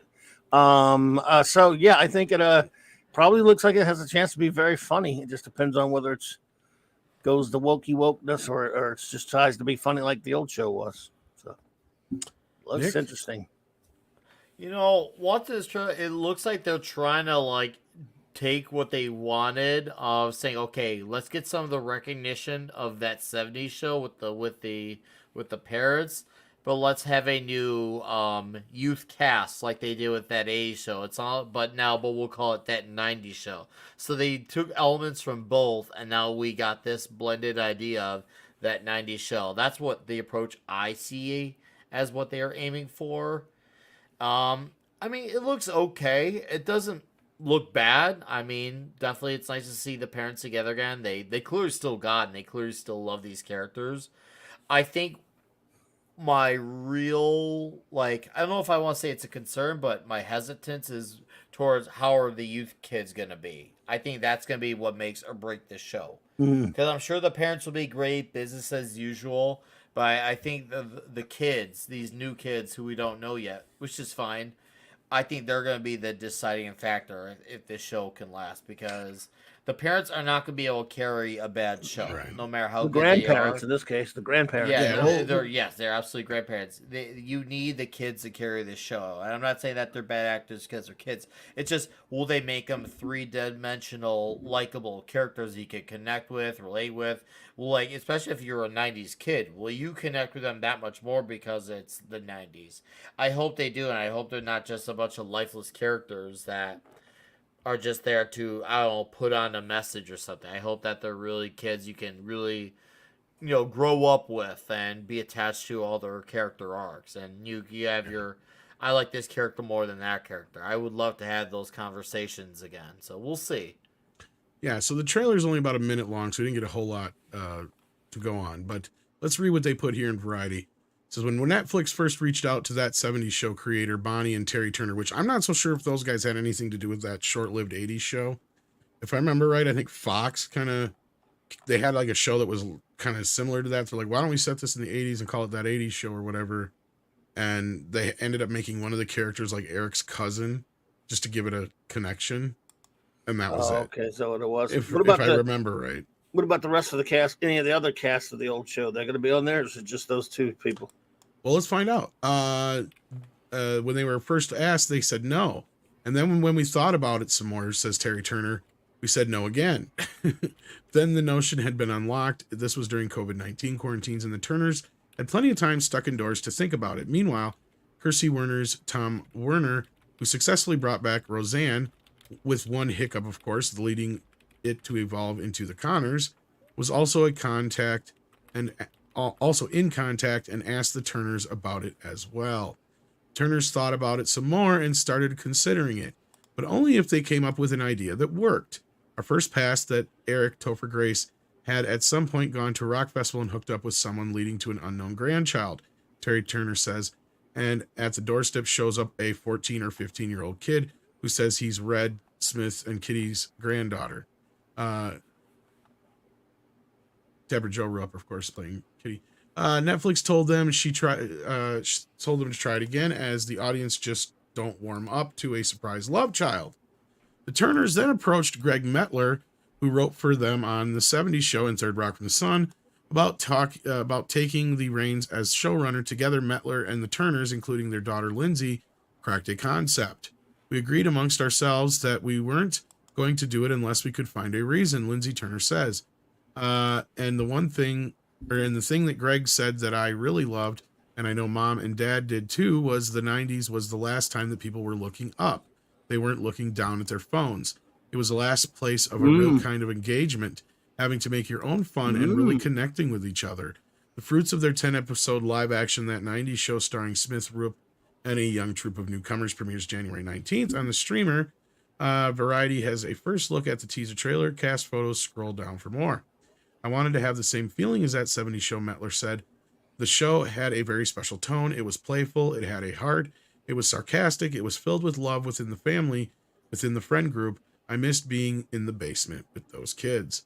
In the 90s show, Eric and Donna, Laura Pepin, are married and have a 15-year-old daughter, Leah. Eric would have totally named his daughter Leia, or Leia. Leia is her name. Sorry, not Leah. Jesus Christ. What's the difference? Metler says, if the Star Wars inspired name. This whole notion made me smile so much that I knew I had something to build on. One summer, Leia winds up visiting her grandparents, Red and Kitty, who are still living in the Foreman home in Point Place, Wisconsin. Here's the new cast of kids. Looks like. And then we've got Leia soon meets next door neighbor Gwen, named after 90s icon Gwen Stefani, Natch, and falls in with Gwen's crew, including Gwen's brother Nate, his girlfriend Nikki, and their pals Ozzy and Jay. Every season will take place only during the summer as Leia makes trips to see her grandparents while school is out. Producers say they like the idea of a fresh slate each season for these teenagers.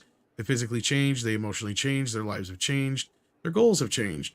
Bonnie Turner says it just was great story fodder. Adds Terry Turner, setting it only during the summer gets the whole school and having to go to class thing out of the way, which we discovered on the original show. That wasn't where it was interesting. It was more interesting in the basement. Also, people change where they go. They come back 9 months later, and when they're teenagers, sometimes there's radical change, sometimes not. Sometimes people have decided to go a completely different path. Original 70 show cast members Grace Pepin, who directed several episodes of that 90 show, Wilder Valderrama, Ashton Kutcher, and Mila Kunis all make guest appearances. So there you go. Not back, though, is Danny Masterson, currently on trial. But the real continuity in the original is Smith and Rupp, who are also executive producers this time out as well. And as you can see there, they're enjoying each other's company, which is nice. They didn't need convincing for a second, says Bonnie Turner. They both said separately, if you're there, we're there. They read the scripts and were very valuable in talking to us about how Red and Kitty have aged and maybe they're like this, says Lindsay Turner. What was really key early on was talking to Deborah Jo and Kurtwood about who Kitty and Red became in the quiet after the kids left, and how do the kids coming back change that? How has it reawakened pieces of them?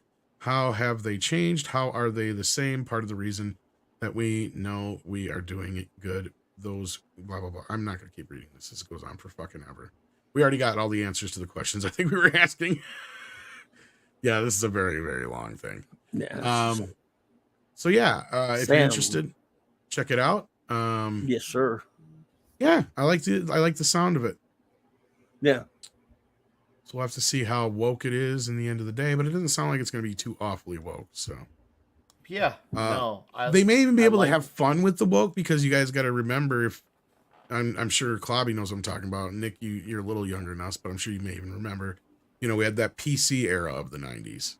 Oh, I've It heard was about there. it. Well, I mean, this woke didn't pop up. It didn't start in 2016. Hollywood's been doing all that kind of crap for a while, for Yeah, we had years. Yeah, It's been for 60 years, but yes, we it had the popped in. PC years, and that was The kind PC of stuff in the 90s. Yeah, pre-woke. Yeah, it's just that even in that era, you still had artists who were still more concerned with doing good work and entertaining work than just preaching. So yeah, my response to, did the trailer look good? Yeah, it sounds promising, as Ellie Yap says here. I mean, they basically took the concept I said for Married with Grandchildren and turned it into that 90s show. I'm all right with that, I guess. I like Kitty and Red. As far as the rest of the kids go, it'll be great to see little cameos by them, but I don't need them to be major parts of the show. I mean, it would also be funny to see like Tommy Chong and a few other people pop up if not, but yeah, no, I was not a huge fan of the show, but I did watch like the first few seasons. I think I said before the show, like I was telling you guys, and then I came back, of course, for the last couple episodes because Topher Grace came back and they made a big deal about it. But yeah, no, I'm looking forward to the show, and I mean, I saw the show in two different ways, because when it first came out, I was a teenager, so like I saw it from that perspective. But then as the show lived on in reruns endlessly, I started seeing it from more of Kitty and Red's point of view because, I became a parent. And so, yeah, so at this point, I like this turn in the show. I think it'll be a nice fresh look at these two characters specifically in the world they inhabit. And I'm looking forward to it. I did see the Super Friends parody one they did where Red was he was Lex Luthor. He goes, "Greetings, super dumbasses." They had a lot of fun with the show. That's the thing. The show was always a lot of fun, right? It may not have always landed with some of it, but they did always have a lot of fun. And you could never get enough of him saying "dumbass." By the way, Yeah, dumbass. Bad things happen to you because you're a dumbass. Oh boy! Well, speaking of dumbasses, because I love Samuel Jackson, but this is a dumbass take here because are you guys familiar with what Quentin's No, I haven't been heard saying? this one. What's the deal? Okay, I'll give you the shortest take possible I can on this. Quentin's been on the circuit because he released a few books. Recently he did, this one here, I've got the... Who, Sam released a book? No, Quentin did. Quentin Novelization of Once Upon a Time in Hollywood. He did a little while back here. Then he also has a book out now called Film Theory or something like that, I think it's called. So they still do novelizations of movies? Normally they don't, but he did it out of that's interesting. his nostalgia for it. Remember that one that was just every movie had that? That was kind of cool. It was like our home video before home video, basically. I bought many. Yeah. It was another reason why I got into movie adaptation comic books club. Yeah. Oh, yeah. I've done it. Yep. That's always been something for me too. The movie adaptation. It's the only way you could really see them in quotations again until they would come out. And back then, for a while, you could get those before them. They always came out before the sometimes before the movies. Yeah. Yeah. So on that note, though, he's been out on the circuit doing interviews, and in a couple of recent interviews, he spoke out about this whole Martin Scorsese speaking bad about Marvel movies, basically, in so many words. You've heard those things. Well, and he said, look, I get what Martin's saying. These movies are, he called it the Marvelization of Hollywood, and I like that because it's basically the same thing when I say the McDonaldization of Hollywood. Right. He's like, all these movies are the same thing. They're made by committee. They're run, down a conveyor belt, one just the same as the other. They're not a singular vision like, his films or Martin's films. And he then brought up, but at the same time, I can understand the resistance to the young crowd when somebody says that to them because this is all they know of movies. Right. Yep. He's like, these kids nowadays don't have movies like Taxi Driver or, The Godfather, or even Quentin when he rarely does a film. Because he even brought up, in another interview, like he's like, I'm going to do 10 films, but it's like, I mean, am I even relevant anymore? Like as far as like type of movies I make, because that's what he was saying again. And then he got back down the same subject. He's like, because all the movies that come out now, because he talked to some kids about like movies and they all kept talking about Marvel movies. And you realize like all these kids have grown up with is Marvel movies, Harry Potter movies, Star Wars movies. It's always some IP. Yeah. Because they wouldn't know what to do with a movie like Taxi Driver. And he's like, I love Marvel. I'm a huge Marvel fan. I've collected Marvel comic books. In fact, if you've seen any of his movies, he has Marvel references in a lot of them. In fact, I love Luke Cage, even DC. Yeah, he's a Superman fan too. And I love like in Reservoir Dogs, his first directed film, where he's got the Silver Surfer poster and everything in the background. And then he's like, when he's talking about the main bad guy, I can't remember Lawrence Tierney's character's name at this time, but he's like, looks like the Thing. Motherfucker looks just like the Thing. Yep. I remember that. Speaking of Clobby. Yeah. No, yeah, he's a comics guy. But anyway, so his whole argument was that, like, he's like, if these movies were being made in 86, I might have made some of these movies myself, but these aren't what I make. If these are movies now, then they suck. And he basically said this is the worst time in history for movies. He then went on a rant about, how movies, and this kind of goes into his whole book idea that he had out and everything like that. So regardless of that, and of course, on some red carpet somewhere, they had to bring this up to Samuel Jackson. Course. And Samuel Jackson, who famously, of course, has been in almost every Tarantino film, and arguably is a star because of Quentin Tarantino.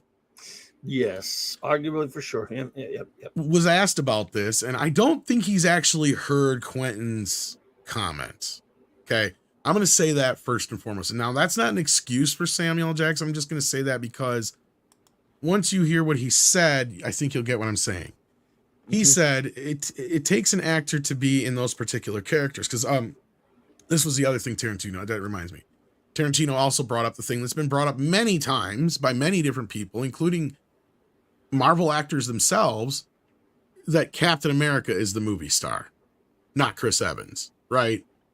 People go to see Spider-Man, not Tom Holland. Yep, that's right. That's right. So in that case, he made that point as well, which is also another thing he was saying. The movie star is gone. He goes, I used to go see a movie because Clint Eastwood was in it, or because Kurt Russell was in it, that is, or because it was exactly directed by a certain person, not because it was a fucking superhero movie or a Star Wars movie or a Batman. Gone. He goes, that's gone. That's right. the point he's making, right? Okay, so that context being known now, I don't think Sam knew this context, because he goes, it takes an actor to be in those particular characters, and a sign of a movie stardom has always been what? Asses in seats? What are we talking about? Jackson said when asked about Tarantino's comment. That's not a big controversy for me to know that apparently these actors are movie stars. Chadwick Boseman is Black Panther.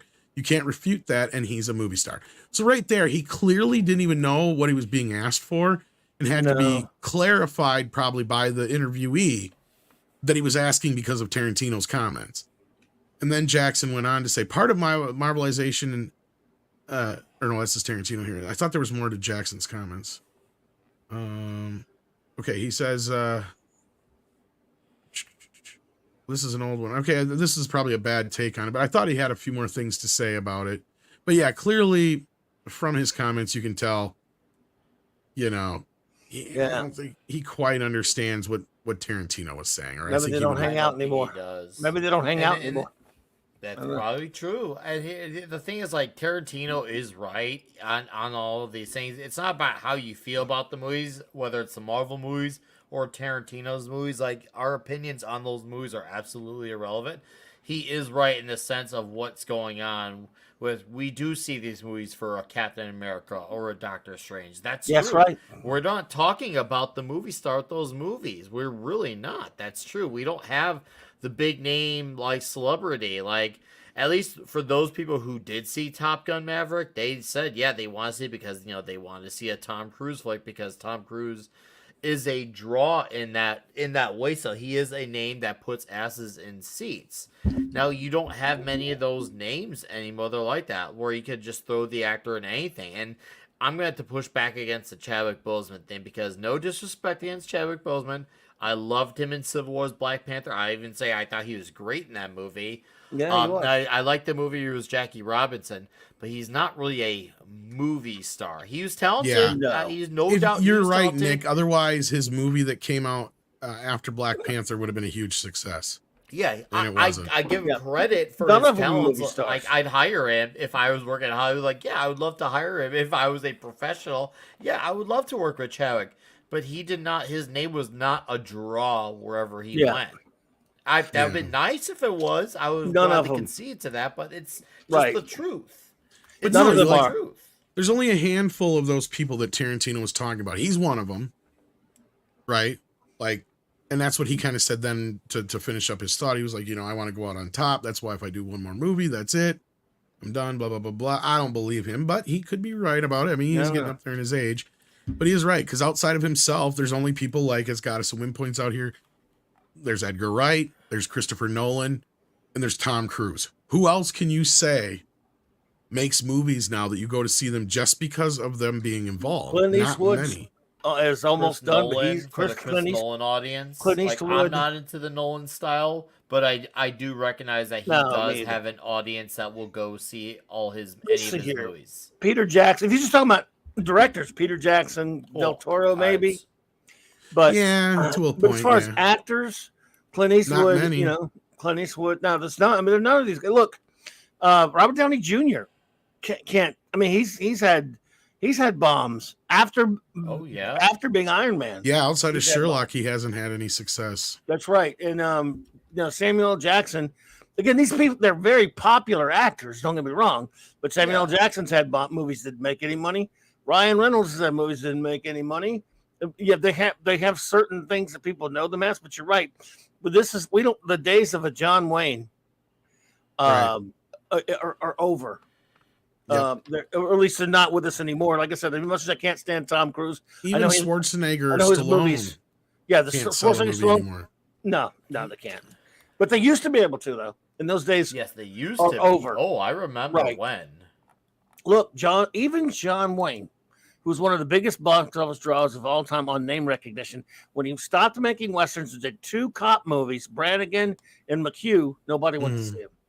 He had to go back and do the Shootist and the Cowboy to get people back to see his movies. So even with a guy like that, if you make a certain movie, not necessarily, they just figured it was John Wayne. We'll put him in 2 cop movies because Clint Eastwood is making popular cop movies, and he'll just sell it. And even that sometimes. Look, Clint Eastwood's had movies that didn't even do well, but still, Clint Eastwood's got a better shot of getting people into the theater on his name recognition, John Wayne and a couple of other guys who have been around, than anybody today.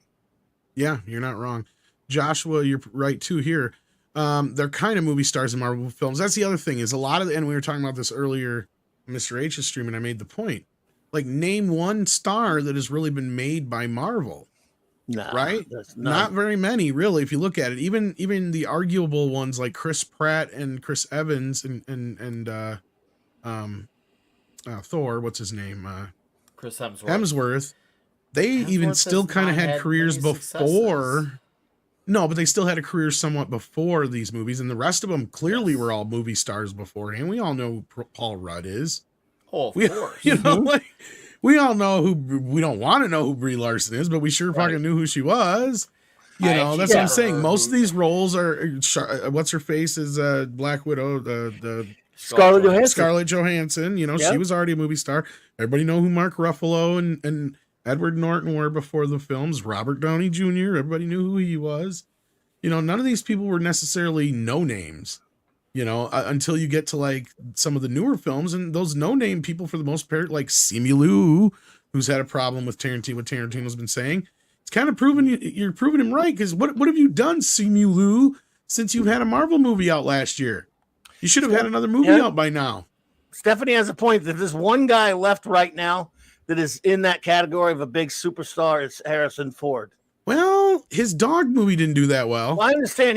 Like I said, even John Wayne had movies that didn't do well. So that doesn't mean they can't have a movie that doesn't do well. But the fact is, Harrison Ford right now, he's one guy living. It's like Clint Eastwood's living. They're old, but they're big time superstars. Yeah, no, you're in that sense, you're right. And that's where Tom Cruise, Will Smith used to be one of the last guys you could really consider a movie star. Yeah.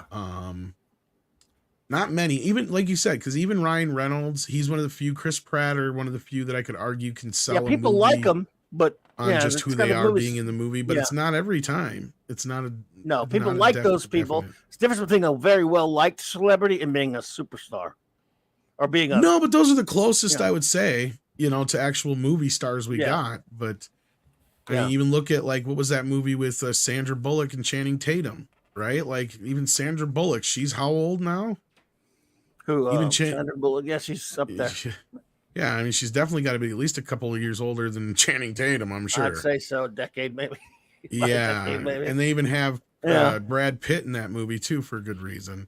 So, I mean, I'm not saying shit about it. She looks great for her age. Don't get me wrong. I'm just saying it's like, no, that you're 100% right, guys. Like we have not had any what I would consider viable brand new movie stars outside of maybe Chris Pratt and Ryan Reynolds, but the jury's still out on those, I would say.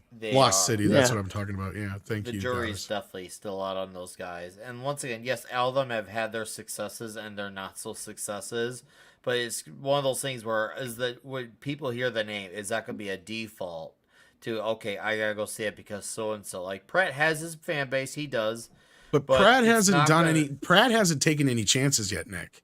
No, he's not. That's compared to Ryan Reynolds. Ryan has taken some chances. He's done like the Free Guy and some other movies like that were more original concepts. Apparently, Pratt has only stuck in IP work. Terminal List is probably the first time then. And that other movie he did last year, maybe. But other than that, he hasn't taken any chances at the box office where it's just like an original concept. Yes. Now, Terminal List is obviously an adaptation, of course, but the difference is apparently it's the one where he actually fluxes his acting muscles. I'm going to start it soon so I can maybe verify that, but pretty much universal people who I know, whether they liked it or not, they all agree that Pratt shows more of his acting capabilities in Terminal List, which, he's known for being funny and entertaining, but he's not really someone who people are like, oh, that's a great actor. Apparently he has a very serious performance in that show, which, hey, props to him that he can do that. So he's clearly not a one trick pony, but I think it's just also it's the nature of the beast he's dealing with. Everyone wants to tackle an IP, so he's stuck with the IPs as well. Well, and here's another good conversation, actually, that would probably be a good expanded conversation for like one of your guys' comic talks. I mean, is there that fine line between... I mean, I know the argument can be made clearly that, no actor is above the character, right? Yeah. Yes. But is there a time where, let's say like right now, Robert Downey Jr. is fully capable of being Iron Man for another 5-10 years? Would anybody else really accept anybody else playing him? I think we're going to see this play out real soon because we're going to get one more shot with Hugh Jackman as Wolverine. And then I guarantee you they're going to recast him after that into whoever's going to play him in the future of the MCU. I don't envy that actor. I don't think anyone right now for the foreseeable future will be But I mean, cast that's a as good Iron kind Man. of conversation, I think, to have, isn't it? Yeah. I mean, Yeah, I don't think. I think if there's any role in the universe right now that probably no one would accept anyone playing one of them, it would be Iron Man. No one would really accept anyone but Robert Downey Jr. right now. In other words, if they brought the character back to life for some multiverse type thing, had somebody else playing him, I don't think it would go over very well. He's probably the only one you can. I don't know. Maybe Hemsworth and Evans is for if you did. You know how they got all this multiverse crap going on, and they have different in Spider-Man No Way Home. Yeah, you had 3 different guys. He's still supposed to be Peter Parker. So everyone just accepts because these are 3 different movie universes that Peter Parker's 3 actually different individuals, but he's still called Peter Parker. In other words, those actors, and everyone just rolled with it. When you're going, wait a minute, wouldn't usually your parallel version of yourself looks exactly like you, but in this case, he didn't. So if they went that there route, can be an argument made if like a parallel version had 2 different parents, but yeah. Well, that's when parallel universes always worked. That I've seen is that. They didn't have. Yeah, but these Peter Parker didn't have different parents. So yeah, I know what you mean. So what I'm saying, you know where I'm coming from, right? So technically, he wouldn't be Peter Parker. Then yes, you're right. But if they decided to like do a multiverse type deal where they could, use that excuse so they could have a different Iron Man and a different Cap and a different Thor, I don't think it would go over that well. Not with those 3 characters. No, I see what you're saying. Yeah. Which they I think that's a really good conversation or debate that could be had. Yes. But no, I mean, I am one of those that I would prefer you do the Superman casting for these movies. I know Klobby probably gets what I'm getting at, but for those who may not understand what I mean, and that is you fill out, and this goes along right with the voice acting thing I was talking about earlier. You fill out your supporting or villain or what have you, like mentor roles with movie stars. Oh, but as far as unknown. Go unknown with your main stars who actually kind of make you feel like that's the character because then to me that just it feels better, and then you can have a good decade or so with that actor playing that character. It works better in my respect. We got so lucky with Christopher Reeve because with Christopher Reeve, the Salkinds tried to get Stallone and Robert Redford and a few other people, and those guys were none of them really wanted to do it. Just imagine if one of those guys had actually been foolish enough to try to play Superman, all those big name guys. So that worked out for the best, which was why it was kind of weird. I still like the Michael Keaton Batman movie of 1989, but the fact is that shows you what happens when you have a very well-established, very well-liked actor from a different type of film getting cast as a superhero, because for a year and a half, when the day he got announced, about a year or so before the movie came out, I'm sorry, we were all running around going, Michael Keaton, what? Oh, I've heard the stories. I was at a comic shop at the time, and everybody walked in like, we were just gobsmacked. We were like, well, are you crazy? Was this going to be horrible? Again, did we dislike Michael Keaton? No, we all liked him fine. He was Mr. Mom. He was, this was right before Beetlejuice was announced, but we knew him as a comedic actor who was really good.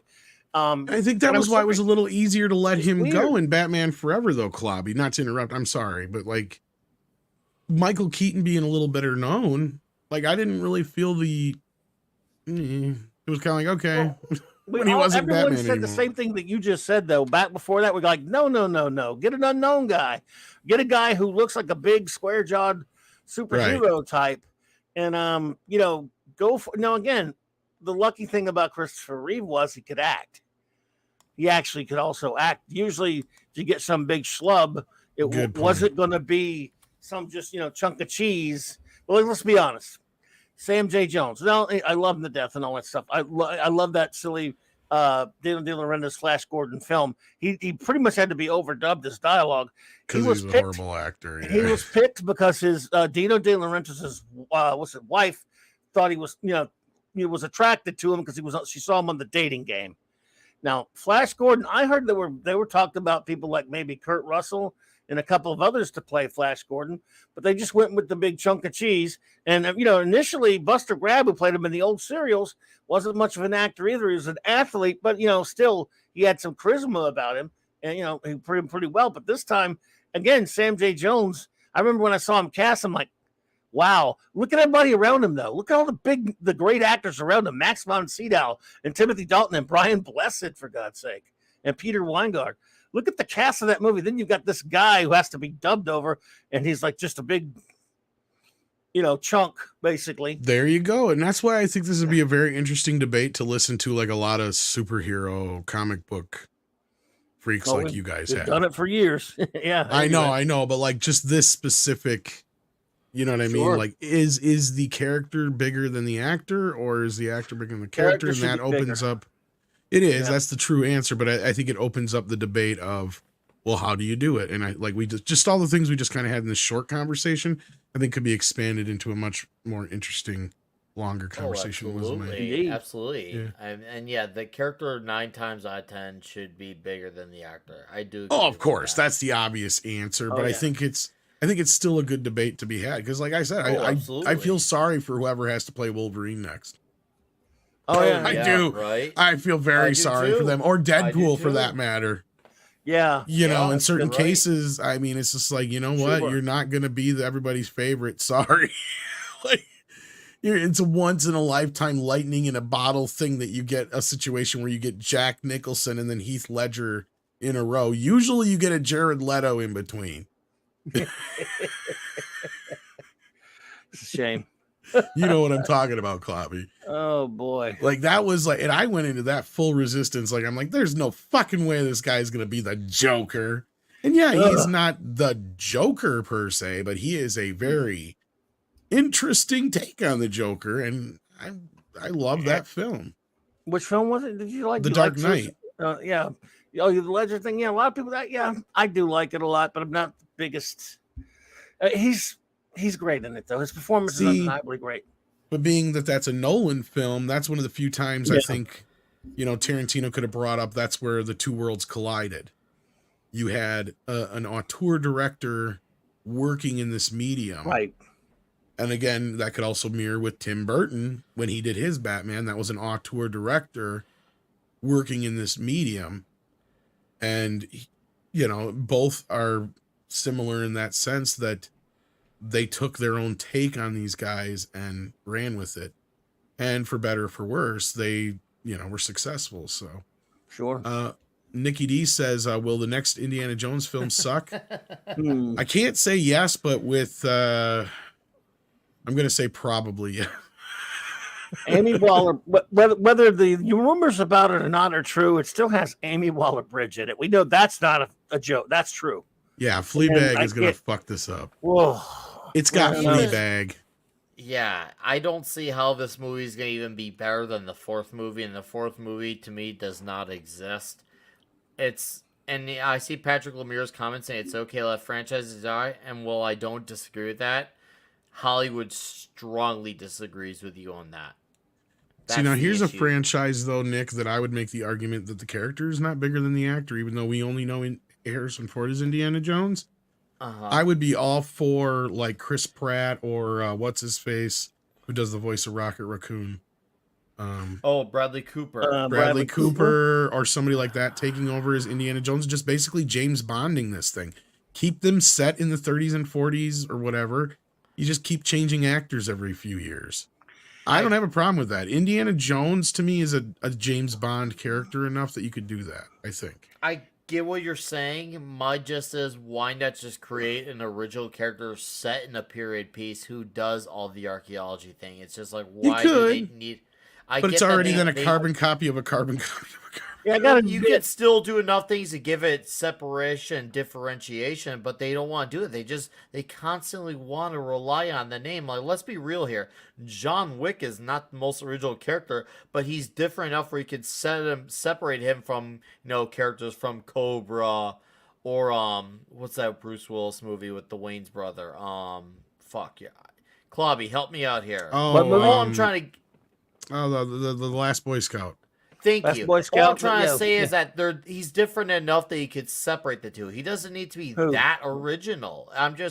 You could do something like that, and they don't want to do that, and that would be great for an actor like Bradley Cooper, because you can have Bradley Cooper be the standard for that type of role, and I think that would be great to have a world where we could say Chris Pratt is the legacy of this character, the same way we say Christopher Reeve is the legacy of Superman as far as movies go. I would like to have that happen, but we're not doing that. These actors, no matter what, even when they're good, they are still living in the shadows of guys that came before them. I got to tell you this. I've heard other people say that. You said about recasting Andy along the lines of James Bond or something like that. I guess not that it'll be that bad, but look. Yes, we all have a favorite Bond, but we still accept other Bonds, so that might be okay. But I got to admit, Harrison Ford, even in a lackluster Indiana Jones film, I love him so much as Indy. I am kind of stuck on him as Indiana Jones. I understand other characters can be recast sometimes. I'd be watching them going, I'm just thinking of Indy. I'm just thinking of Harrison Ford. So I think I'm more willing to let the character go and not see anymore than see anyone else claiming to be Indiana Jones. I'm obviously young Indiana Jones doesn't count because that's him at a younger age. Right. But that's just me. I do believe in recasting some other roles, but I believe if it's a character that comes from other, like a book or a comic or something, then I have no problem with different people playing them and stuff. Fan art However, just made that same point you just did. Yeah, I think that Indiana Jones was co-created by not only his writers, but Harrison Ford himself. It's just like no one's ever going to be James T. Kirk but William Shatner. You could cast anyone you want because William Shatner co-created that character with Gene Roddenberry and other writers. And without him, he's no one else's Kirk, no matter how many times you say someone else is. I think it's kind of the same way with like the Star Wars characters, for example, or Indiana Jones, because they didn't start anywhere but on film, on screen. And to me, Harrison Ford is Indiana Jones. That's just, again, like I said, Superman, Batman, James Bond, all those other characters are different. They come from a different medium, but that's just me.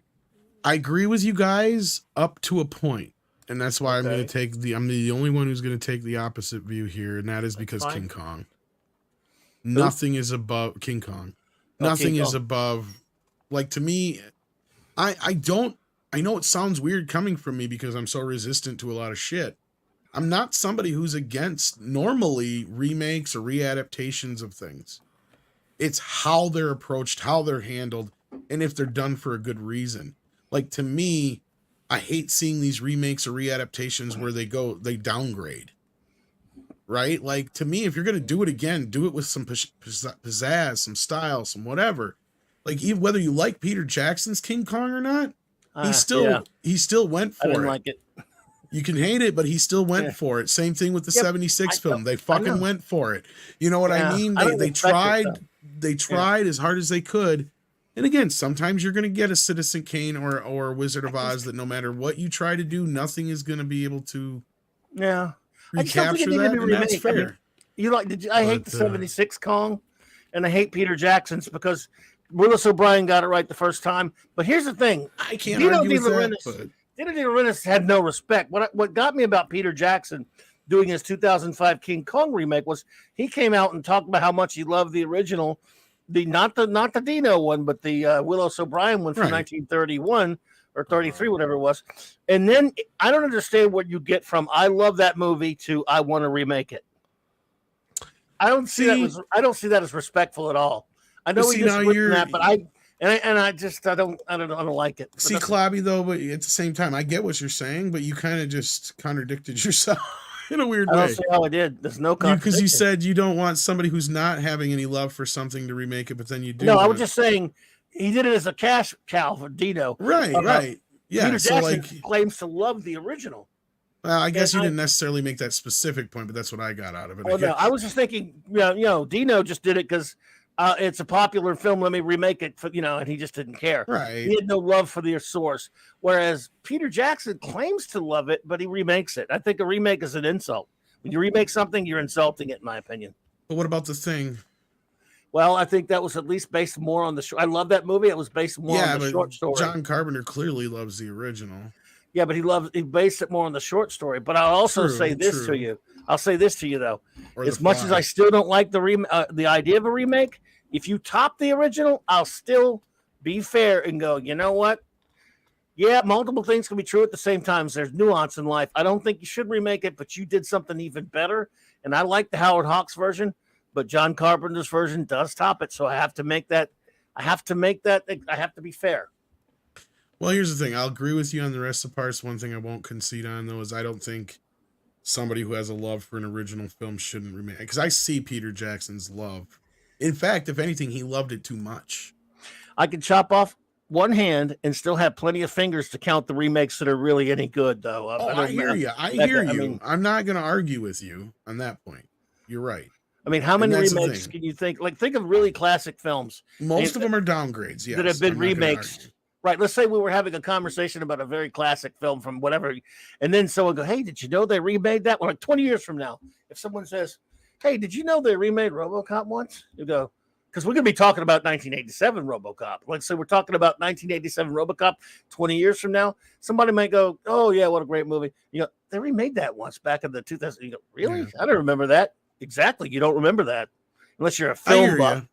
I hear you. And again, I was one of the people who said that wasn't one of the worst remakes. And in fact, I would argue that RoboCop is the type of I was using it as an franchise. example. I never watched it. No, but it could be updated. They didn't do a good job with it necessarily. It It missed on doesn't a lot need of to levels, be. but I just don't think it needs to be. I see that as something that can be readapted. See, that's the thing is I have no problem with it as long as it's done well and it's not a downgrade. Like I I see hear a ya. lot of these Stephen King readaptations as downgrades most of the time. I tell you, it's Like- almost not about the remake itself, Tom. It's about the fact of how unimaginative we are with everything. I mean, I think if I were an artist being able to make a film, unless I was just trying to break in or something, and I was remaking someone else's work, I would be very self-conscious about it and go, you know what? Yeah. I don't feel like I'm creating anything here. I'm just No, retreading and that's someone totally else's work. fair. I just No, think that's it's totally fair. vandalism. That's totally fair.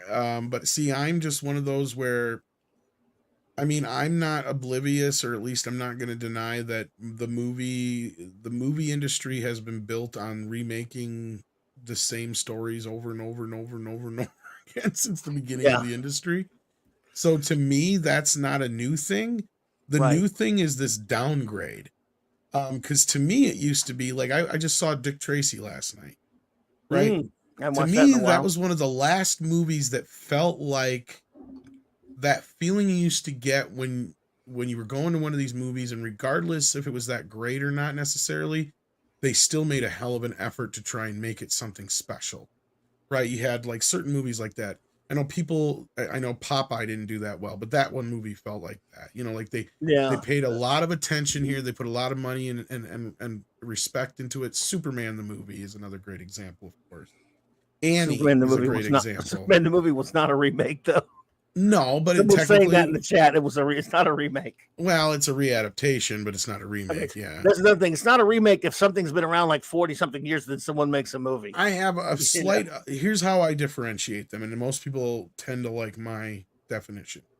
A remake is something that was a movie first or a TV show first, Right. and it's being remade again. Yes. A Not an adaptation's different. Yeah. A readaptation is something that's being adapted from another medium or form. Yes. The only time it encroaches into remake territory, a great example of that, and speaking of Stephen King earlier, is the Carrie remake. And the reason why I call it a remake is because when they first initially filmed the movie, it was closer to the novel. The studio said, we want this, this, and this in the movie. But they were like, well, that wasn't in the novel. That's just in the De Palma movie. They're like, we don't care. The audience expects it. At that point, when they reshot those scenes that were just like the original film that weren't in the book, it became a remake. Does that make sense? Yeah. yes. There's a fine line, dude. If there's, there are a lot of movies very based fine on line. books. There's a lot of movies based on like one book that I would say when they make the remake, I go, that's a remake, even if it is based. Like for example, Jaws is just based on one book. So if they remade it later, of course, it's been ripped off so many times we don't have to. But anything that was more popular as a movie than a book it was based on, and then they remake it 20 years later, it's fair enough to call it a remake. But James, a Superman film or anything like that that's adapted from comics or novels or anything like, or a series of books or what have you, aren't necessarily remakes. Like the RoboCop movie, whether you like it or not, that's a remake. The horrible because it started as a movie first. Yes, like Fright Night is a remake, but some movies that were based on a book that got remade later can technically, you could just go ahead, since the movie is more well known, go ahead and call it a remake, even if it is a readaptation. It's kind of, and the other side of that argument, Kalabby, is like Jaws is a very well known book. Yes, right. There's a shit ton of movie, but that too. But there's a shit ton of, especially in the 70s, you had a lot of these movies that were based on these fucking throwaway novels that nobody remembers because 9 times out of 10 they changed the title anyway. Right. So in that case, you're right. Like there was a lot of that in that era. Yeah. And so there's some things that I admit that I'll go, that's a remake, and then so but it was based on a book. Yeah, it was, I guess. So it's a murky situation.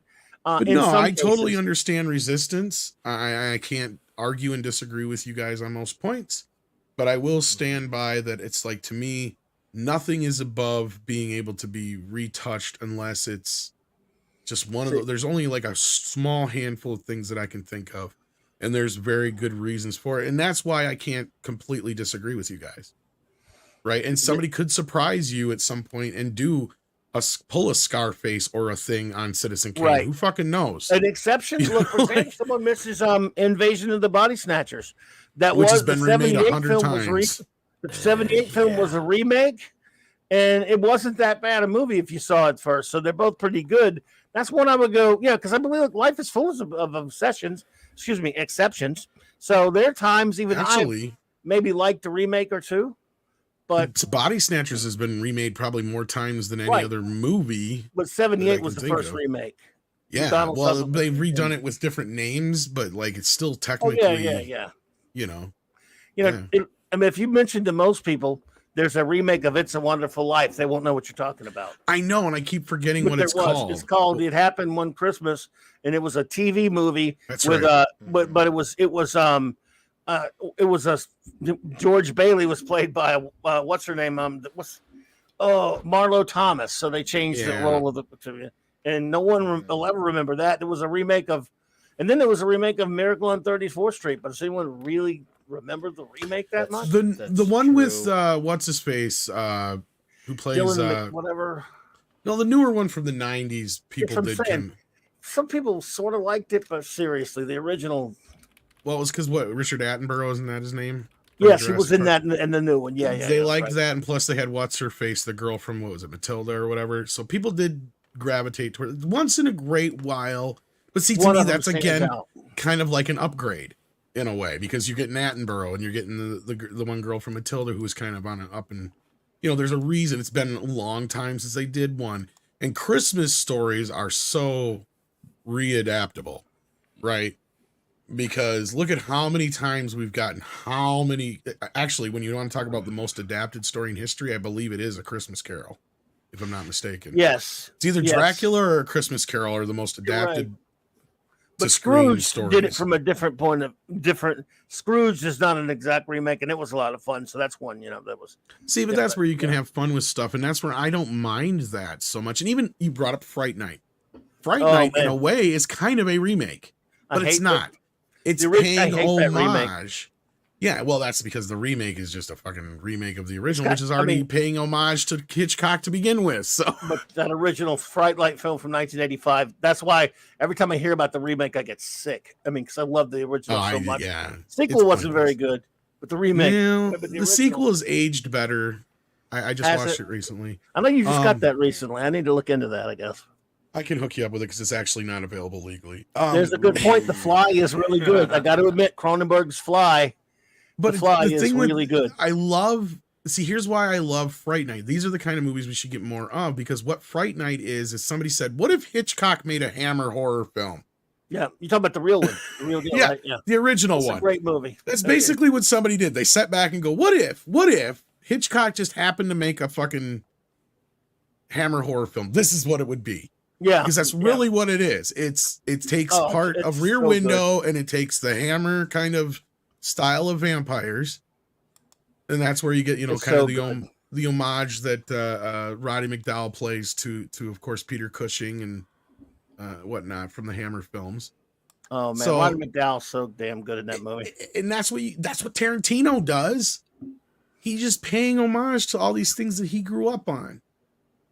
You know, and that's what some of these great directors used to do with these actors, and we don't get these kind of movies. That's why Carpenter and Russell worked so great together. Yeah, right? Absolutely. Because Kurt Russell just said, be John Wayne. And that's what he was in fucking Big Trouble in Little China. And talked like John Wayne through the movie. And he did it again in Hateful Eight. I just watched that the other night again. I'm like, God damn it, if he ain't doing fucking John Wayne again. He is. He's basically Jack all over again in Hateful Eight. That's one I'm not seen that one. Oh, that's a great one. And if you get a chance to, I suggest skipping the theatrical cut. Do you have Netflix? Yes, I think so. If you have Netflix, they have the extended version. It's split up into 4 episodes. I suggest doing it that way. It's a much better experience. Gotcha. The movie's great, Eight. but seeing it in that nice 4-hour version or 3-hour and whatever version it's gorgeous. It's great. It's a hell of an experience. It's it's one of those I revisit quite often. So yeah, cool. You get a little bit more Kurt Russell and stuff in that version then.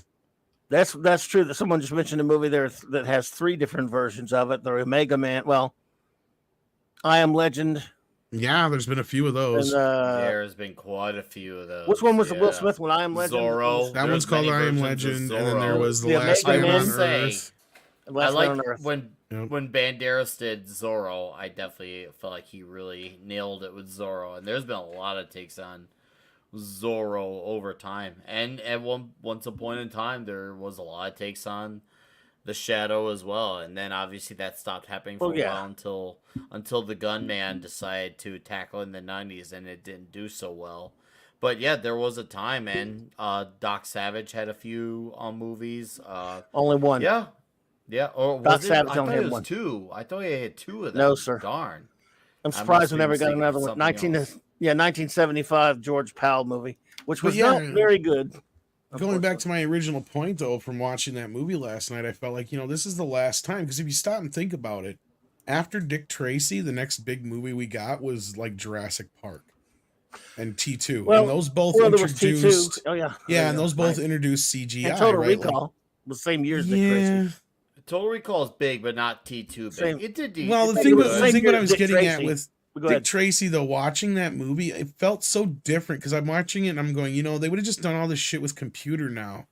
And yeah, it would have been slicker looking and it would have been cleaner looking. I haven't watched that since it came out. I just don't think it would have had the same charm to the look of it. I don't think it would be slicker looking. I'm going to have to disagree on that. I feel like I look at T2 and I can still watch it, whether it's the remaster version or the unremastered. I'm talking about Dick Tracy, like the way Some they of Dick Tracy. Oh, because like I'm Dick sorry, Tracy. Here's the thing: misunderstood I you. wouldn't like it though because it would basically, and I'm thinking about it. I'm like, they would just make this like they did Speed Racer, and it would Yeah. be too perfect looking. That's what I mean by slicker. I'm a weirdo. I kind of like that ridiculous Speed Racer movie.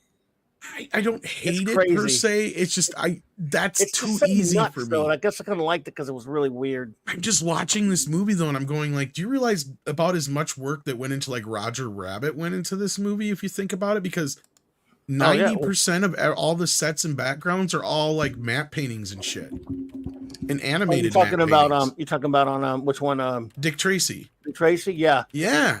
Didn't that And then- Danny Elfman soundtrack kind of throw you off because it was a year after Batman and it sounds exactly like It has some Batman elements to it, but there's some tracks in it that fit perfectly within the time period of the film. But you're right, like the main theme could be interchangeable with the Batman theme. And then after he did that, he did the soundtrack for the Flash TV show, and it sounded just like both. Just of like the Bat. Well, that's probably because they told him make it sound like the Batman. Same Total thing with Recall. Dick Tracy, but yeah.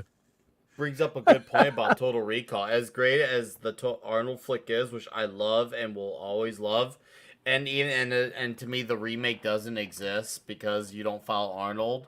But Exactly. in all fairness, both movies do not honor the book that was based off of. And the book did have a very different name, so they definitely changed it enough. But we can remember it for you wholesale. It was the name of the story. Thank you. Yeah. Thank you. But I love that. I But- love that original. I feel like that Total Recall yeah, I should love that never been remade. I feel like, why did they just bother with that? My initial point of going down. I that love whole Tom thing Cruise, but I didn't think they should fucked with War of the Worlds. is we just don't have those special movies anymore. And most of the time they would come out at Christmas time. And that's kind of Yes. probably what made me think about it. I mean, Dick Tracy was a summer movie, but it's just that movie felt like this is like, this is kind of the last of those we got. Where like Annie and Popeye and other ones that always kind of felt like little mini events or whatever you want to call them, where like just everybody kind of collectively, we knew everybody was going to watch them when they were on TV or when they were out in theaters. We went and saw them, just Superman the movie and Star Wars was another one's kind of like that in a sense. There's a lot of movies like that, but I just don't feel like we have those movies anymore. Well, It's been a Popeye long time. Popeye was weird, dude. I mean, I loved it. It's Robert Altman directing a Popeye movie. When we heard about that, everyone was like, "Oh my god!" Well, Here's the thing: is that Roger Ebert got it though, because most people hated it back then. I loved it, but he got it because I know why. Because Roger grew up reading the funnies, so he followed the Thimble Theater.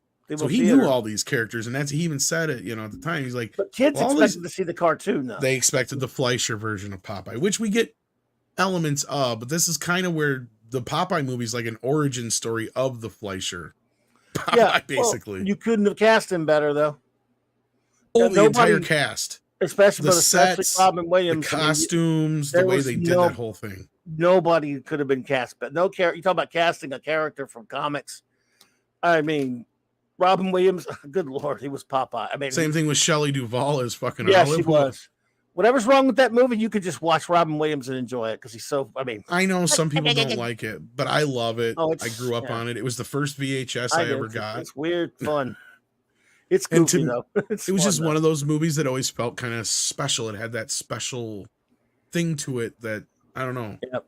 I love it. And I watched Annie recently too, and I got that same feeling back from when we were kids. It's like, I'd remember when this would be showing on TV and everybody would be like, "Oh, Annie's on, we got to watch Annie," You should get the comic book adaptation of that. They did one, Yeah. I should. What I was gonna ask you is how close that was to the comics, really, because they actually threw on. It was kind of funny. I never seen it before. On the new 4K, they threw on a 1930 something movie of Annie, and like the whole characterizations are different and stuff like that. I'm like, wow, that's it was very close to the comic strips.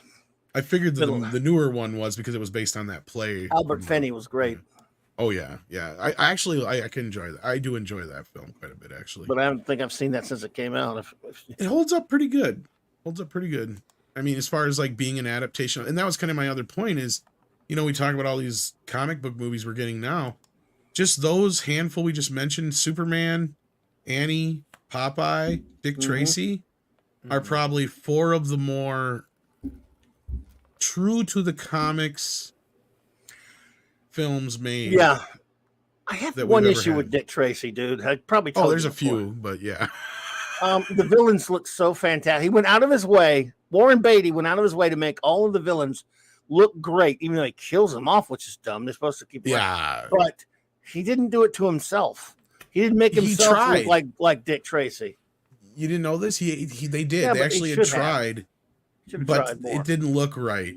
So Well, he just wanted to be looking with his I damn know. Warren I agree Beatty with face. you, though. Well, he shouldn't even have cast himself. That's the first That's it. mistake. Well, there you go. But you're right, because Chester Gould had already passed when the film came out. But a lot of his family and friends said that this was like Chester would have loved it. Oh, And yeah. they They said know he him. would have ate it alive. Yeah. So, But no, the only things that I think most fans of the original comics have is you're right, Clobby. They always bring up how, he didn't go with the prosthetics for the good guys, but only the bad guys. it's still fun to watch. Yeah. But I kind of don't mind that because you have that separation between the good guys have prosthetics, the bad guys don't. Yeah. Or Pacino's vice good in versa, it. I mean, sorry. What Yeah. was that? Pacino's really great in it, by the way. He got nominated for a fucking Oscar for that. Did he really? A comic Yes. book movie got I nominated didn't think for he an did. Oscar. Are you kidding Yeah, he me? got nominated that year for that. I did not. Yeah. I did not know wasn't that. aware That's of that. awesome. I don't Because remember that. I don't he remember was the that. only one that wasn't in Goodfellas. Everybody else in Goodfellas got nominated that year. Wasn't in Goodfellas, but he got nominated for Dick Tracy. Yeah. Wow. Holy shit. He I did lost not to Joe realize that. Pesci, if I remember right, but yeah. Because that's a movie you wouldn't think any comic movie would ever. No, you would. Back then Well, they back did. then they did. Well, you got to remember, these were a lot of the same guys that were behind Roger Rabbit, and that was an Oscar darling. So this movie did get some Oscar, and that was where Madonna, at the height of her hotness, Right. did that performance on the Oscars and blew everybody away. Because she sang the Stephen Sondheim song from the movie, Sooner or Later. Okay. And she did a great performance. Yeah. And it was a big deal at the time. Yeah. I forgot all about that. Yeah. I didn't realize. I just maybe. Well, I that was just the never thing, is thought about that movie was like a big movie that year, but it just kind of came and went. it. Yeah, I didn't do and that great.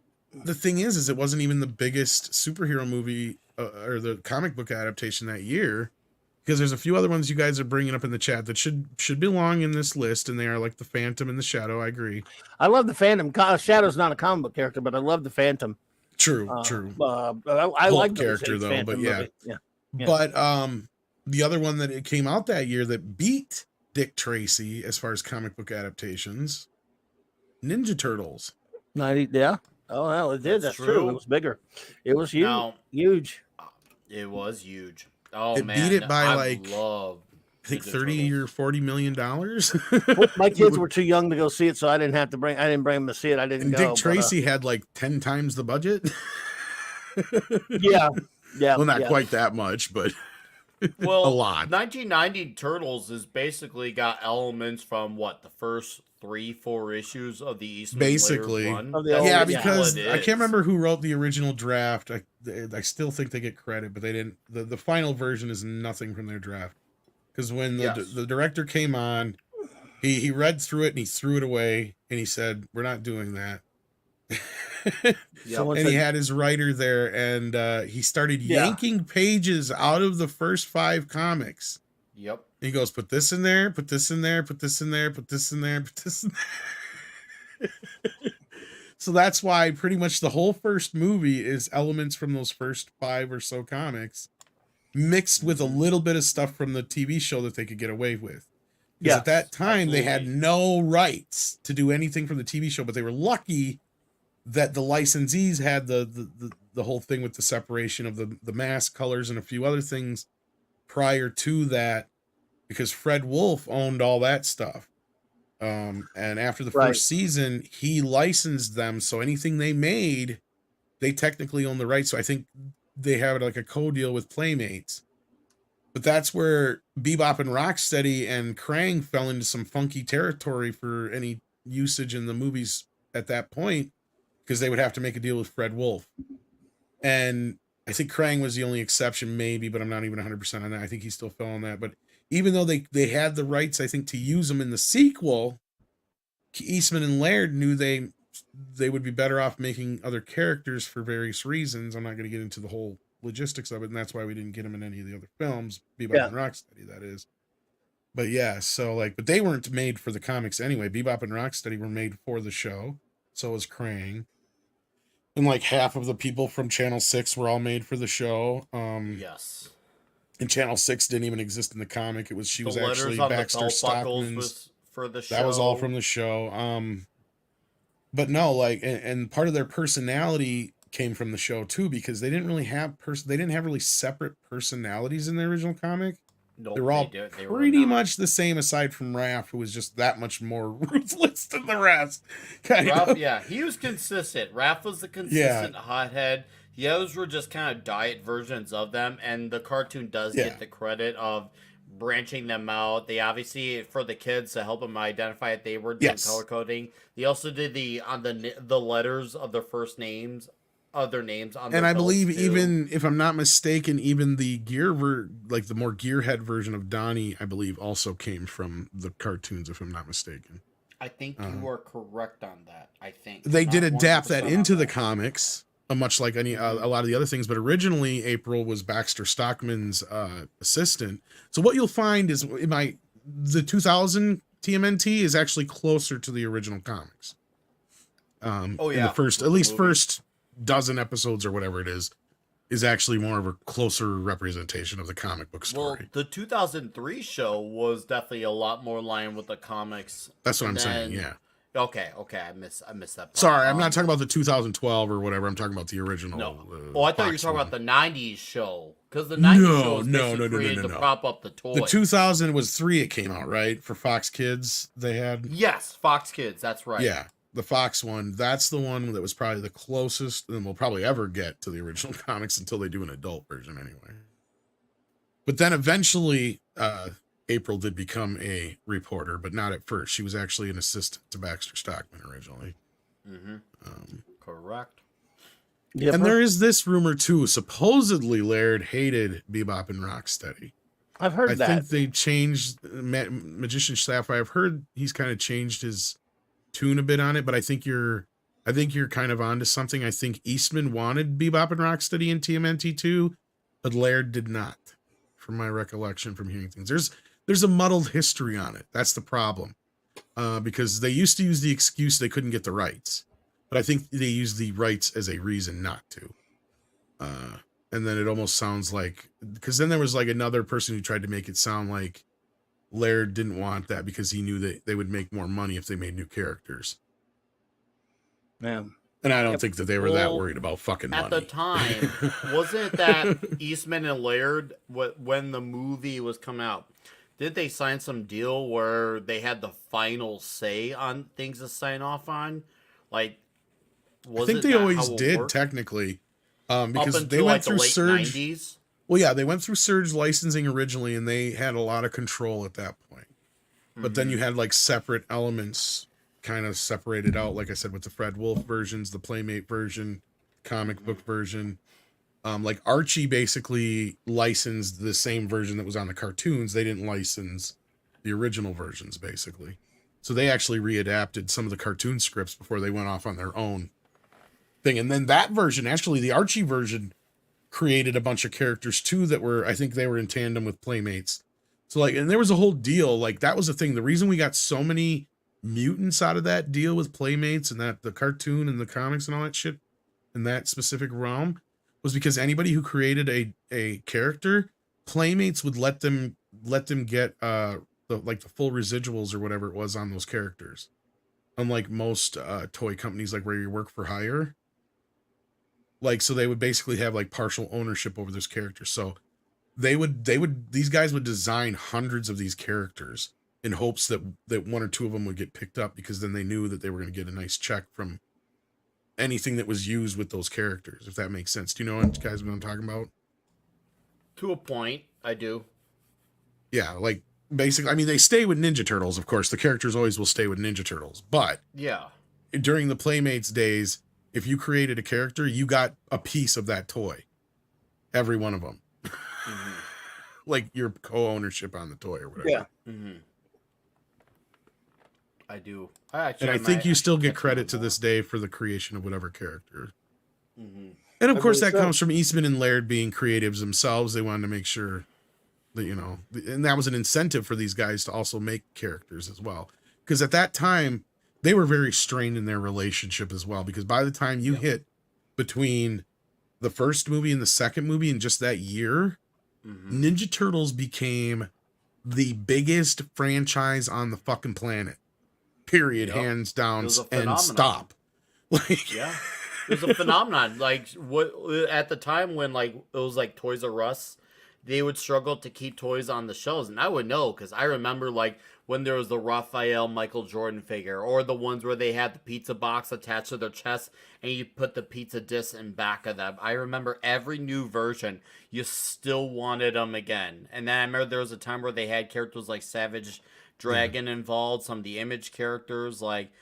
Every time the new lineup of figures came out, you always wanted it, and you didn't get sick of them. And I was like, I didn't care. I was like, I didn't care that I wanted 10 different versions of. well, it's funny. I wanted that them you all. say that you didn't get sick of them, because this is one of the longest running toy lines in the history. There's never technically been a time until recent years, and you can even say they still haven't missed that gap because of the classic lines they keep putting out. Yes. Or since their inception, Ninja Turtles have had some sort of toy line on the shelves. Yes. And the thing is in this period, there's a video it's amazing to see it because it's hilarious. Because they put it in one of the documentaries too. There's a video where they were talking to the Playmates guys, and they flat out told them, because a lot of these guys that went to Playmates came from Masters of the Universe. So they kind of already had an idea of how this shit rolls. They're like, look, you got a 3-year life on this thing. So we gotta strike while those iron's hot. They had no idea this thing was going on 30, 40 years, right? So by the time you get to 1990, 91, 92, they thought this shit was going to taper off. You know, and it got to a point where they were literally running an enterprise, a corporation or whatever you want to call it, and they wanted to just make comic books, right? These were two guys that just wanted to make comic books, because the original concept is if they could just make enough money off of making one comic book a month to sustain both of their needs. And the first Ninja Turtle comic book managed to do that. And then it became this huge thing. I mean, at first their whole goal was, the guy from Surge says, I want to take out the Ninja Turtles. I can get you this. I can get you that. He's like, all right, fine.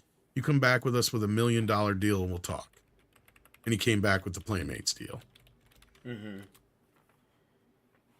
And then that hinged on getting the animation done, which Fred Wolf signed on for that. They did that, and their whole thing was one season, and Playmates like, no, we're done. We're good. Fred Wolf's like, no, we want more. They want more. A lot more. A lot more. Yeah, a whole lot more. A huge amount. And yeah, next thing you know, it's bigger than He-Man was. It was insane. And so these guys got really burnt out. Yes, they didn't want to did. be presidents of a corporation or CEOs or whatever. They just wanted to make comics. So eventually at one point, Eastman They split sold off from each his other. portion off to Laird. Yep. And with his money, he bought Heavy Metal and drove that into the ground. Yeah. Damn. And then he came crawling back and became a writer on Ninja Turtles for a while here and there, and worked in a advisory role in a lot of things, so he could at least get some piece of it, because he sold his piece off, basically, I think, is from what I know. He did. And then there was a big final deal that that Nickelodeon came in, and I don't remember how Eastman factored into this or how much he actually got out of the deal, but I know he did get something out of it, but I don't think he got nearly as big of a chunk as Laird did. But they got a hell of a payday. I think it was just as good or better than the Marvel deal at the time, almost, or close to it, from Nickelodeon, aka Paramount, to buy him out. And this is the day my heart sank and my soul died.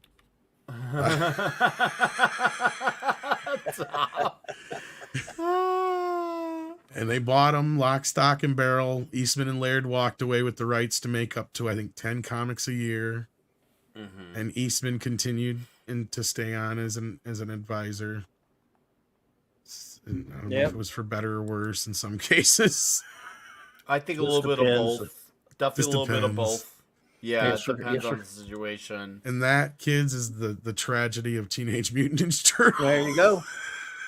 Like, I like a lot of the reissues with Nickelodeon. I'm actually unashamedly a fan of the 2012 series. I actually love it even. I watched about like 4 or 5 episodes. I'm like, this is not for me. It's for kids. It's mostly harmless. I'll allow it gets better after season 1. Season 1 is That's what I've heard. plays It very had its safe. fans. So Yeah, season 1's Yeah, very that's what I played heard. safe, but season 2 through 5 are, bro, what's up? Like, it's great. Now, my only complaint with it to this day is still the animation style, but the story, oh man, it really took off story-wise. It plays into a lot of lore, like, it's great, and there's a lot of, like, great nods to the other TMNT properties as well. Like, I love that show. Like, I've heard, like I and, said, and the first thing season's is, I very heard safe. a lot of protest when it got canceled because they canceled it Yes. and instantly went into this rise of the TMNT. And I watched Oh, an now episode of that's that, and I wanted to terrible. throw up Oh. on myself. No, see, that's the real tragedy. Oh yeah, wow. well yeah. Somebody said Ugh. how is it? What is it? What tragedy? Says watch it. Ivan. The tragedy is that Paramount owns these characters now, and they don't know what the fuck to do with them. They have done nothing but destroy them since they've gotten them, outside of what Nick says, allowing a lot more, toys and fun stuff out there. They have, between the Michael Bay produced films, the rise of the TMNT show, the upcoming Seth Rogen movie, TMNT, they're going to drive it into the ground faster than they did Star Trek. Wow. Yeah. I have no hope for this Seth Rogen movie at all. No, I But don't. anyway, I we've been definitely hanging here on a long time on something I didn't expect to go down. But I hope you guys have enjoyed that. Dark Saber Force says, "Damn, Sam, turn on the guy who made your career and longtime bro. Actors have turned on longtime friends." Yeah, Dark Saber Force. That is part of it that rubbed me the wrong way. I think, especially if Sam hasn't heard what he said, he should have just said, "You know what? I don't know what exactly he said about that, but I'm not going to comment until I hear about what Right. actually hear what Quentin said, because I love Quentin. He's my friend, but I respect him, but I disagree with what you're saying, but I want to hear what he said, It's that way you're not That like would've been the way to starting any handle it. beef. You know what I mean? Right. Absolutely. That's the way you should handle it. Yeah. Because that's the thing is I'm sure that the interviewee was kind of misrepresenting it anyway.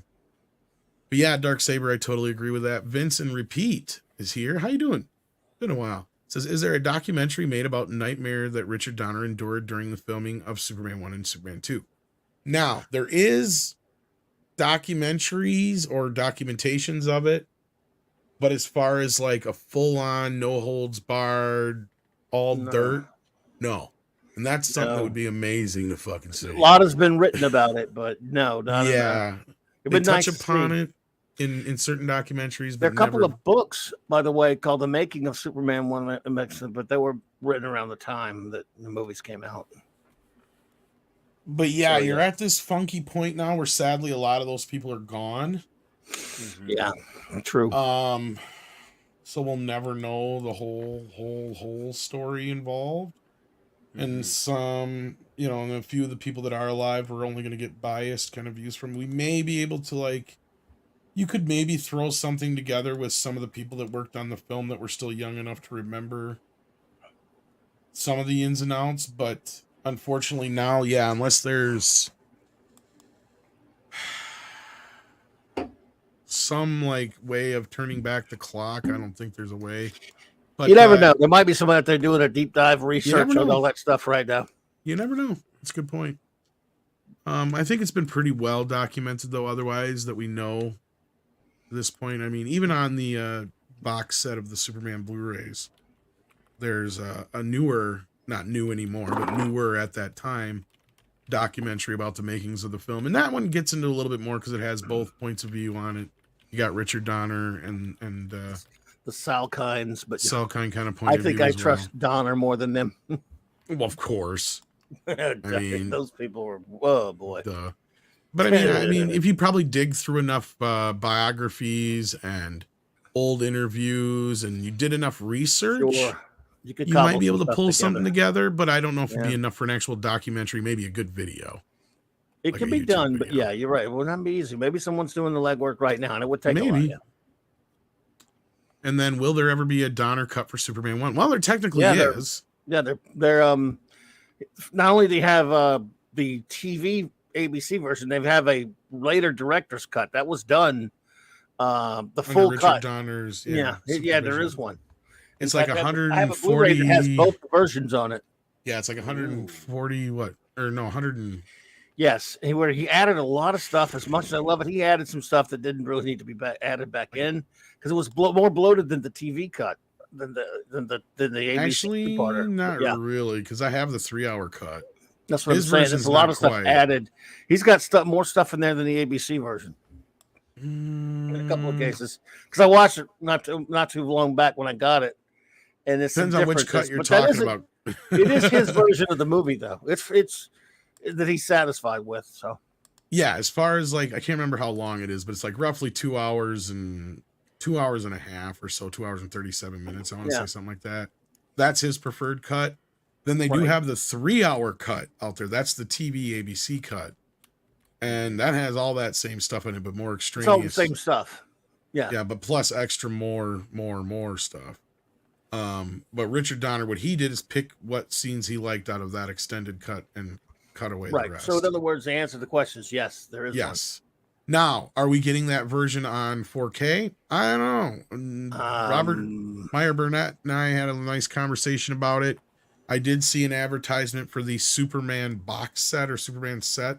So I have a small feeling that they may, just to make it worthwhile, because otherwise people are gonna complain, because like I already have Superman in 4K. I've bought that movie a dozen times already. You're gonna make me buy it again. Yeah. And it's the same cut. Fuck that.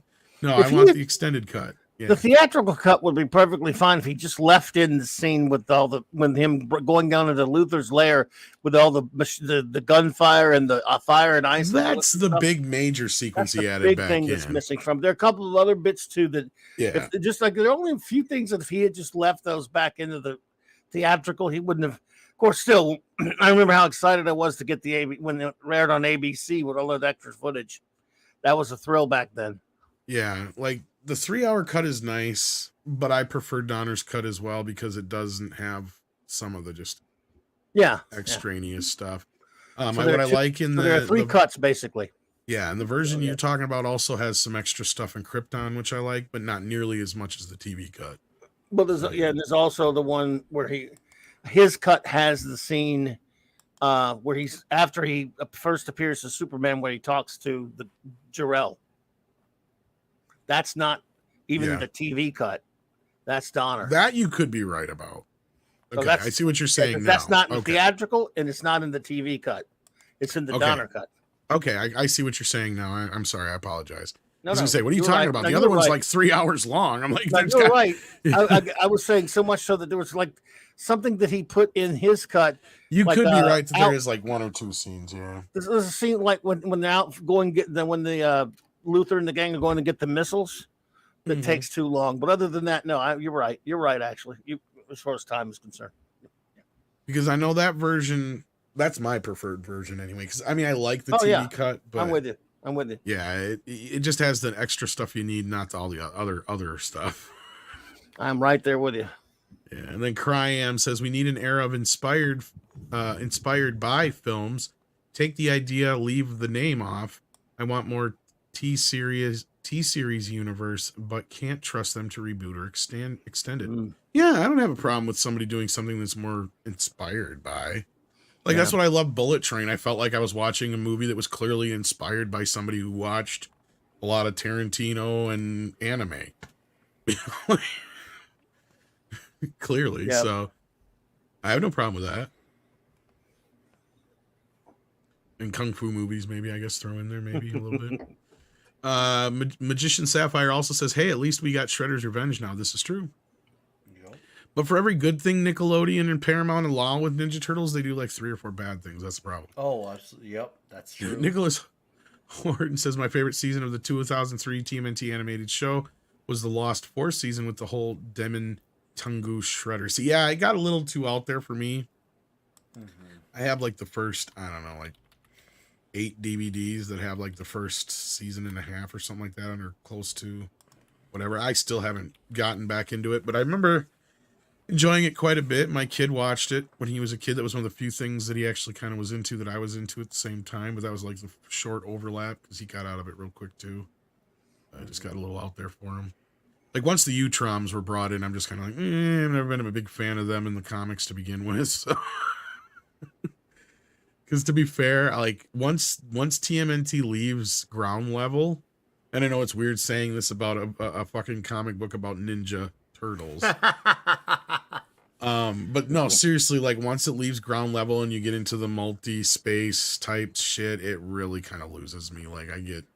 Well, they went to that stuff by what issue 6 or 5 even in the original Laird Eastman run. Like they escalated that book really quick. Yeah, and I think it was around issue 5 or 6. I'd have to reread it, but I know it was one of those issues where they took it to space really quick. I remember when I first read it, I'm like, wow, that escalated really quickly. Well, and part of that had to do with Fugitoid becoming part of the program as well. Yes, yes, and that there was help. some. But I mean, and I like 4. Fugitoid and whatnot. Don't get me wrong, but yeah. Season 4 dabbled a little bit in it, not with a whole multiverse concept.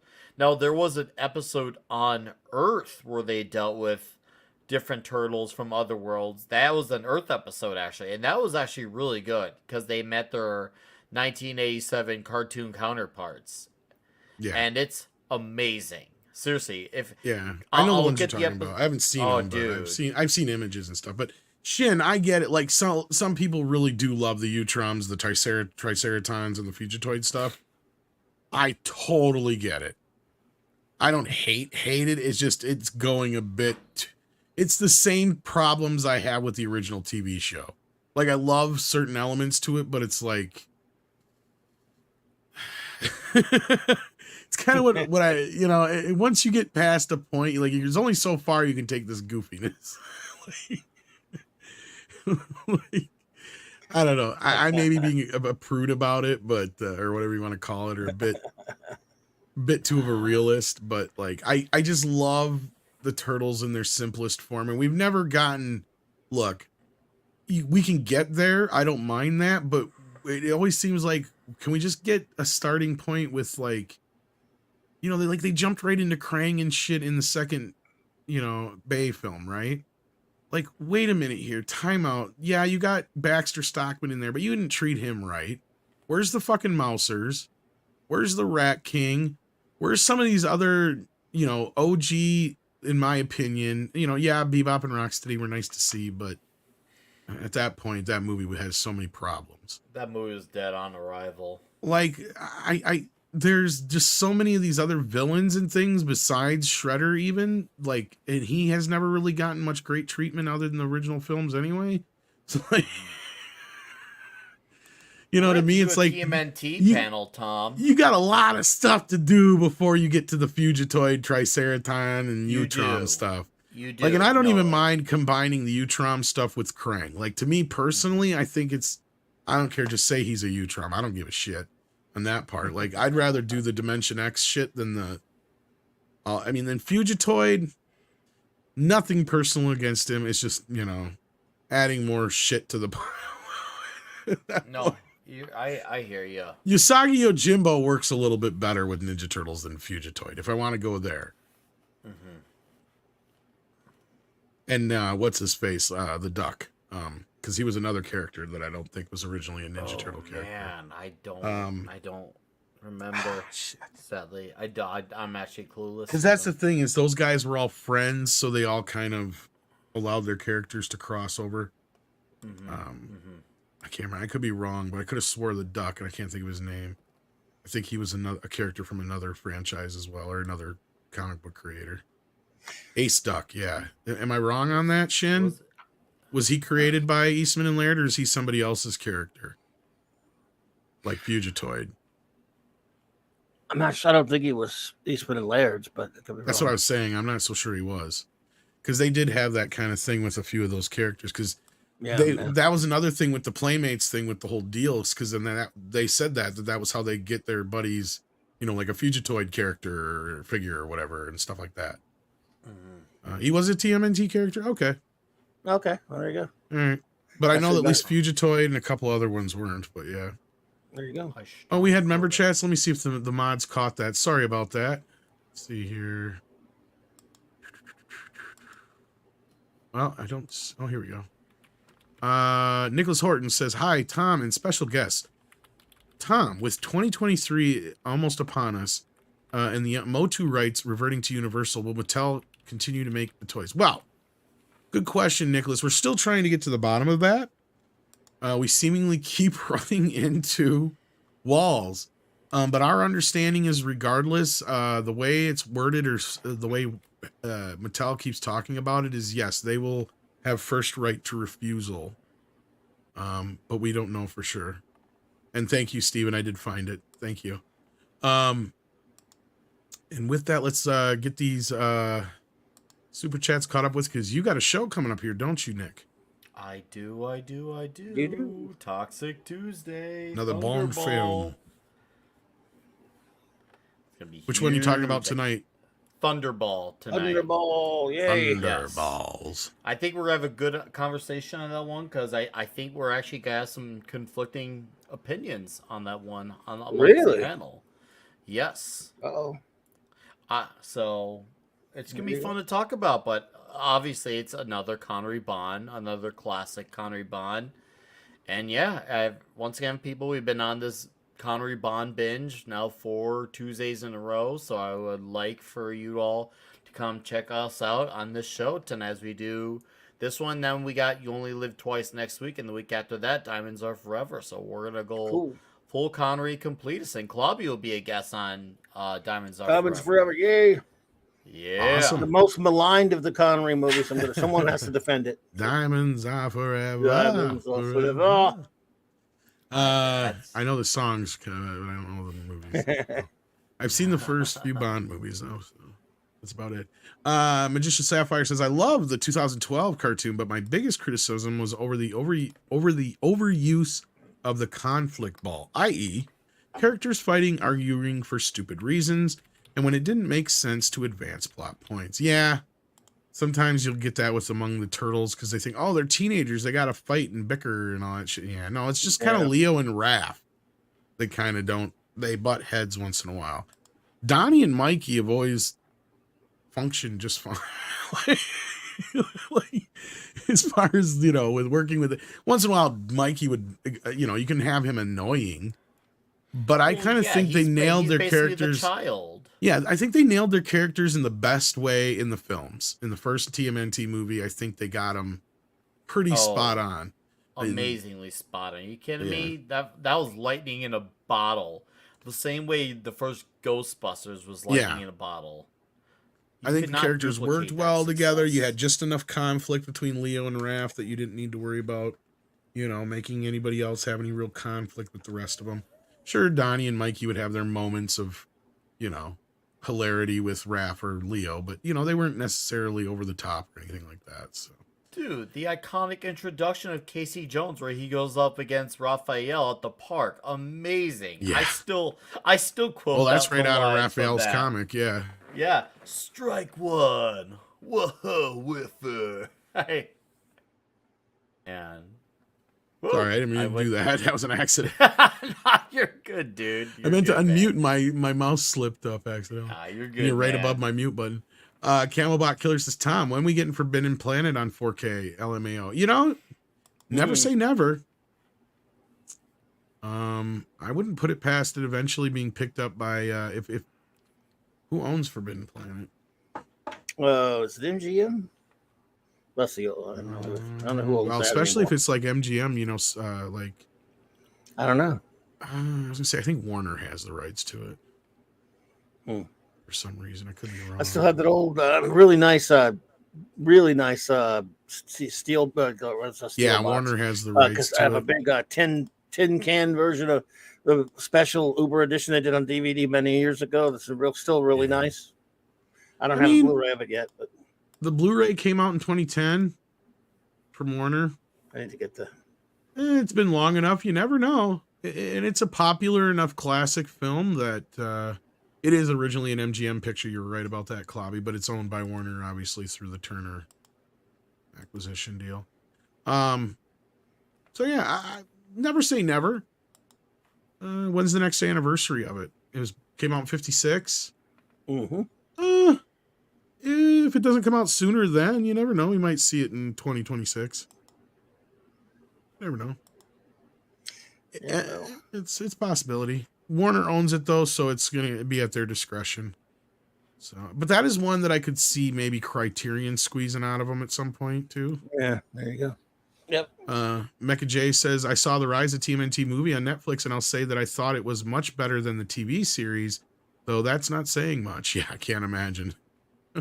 I know that show had its fans, but I was not one of them. Lore 101 says, when Peach says Bowser is coming, tee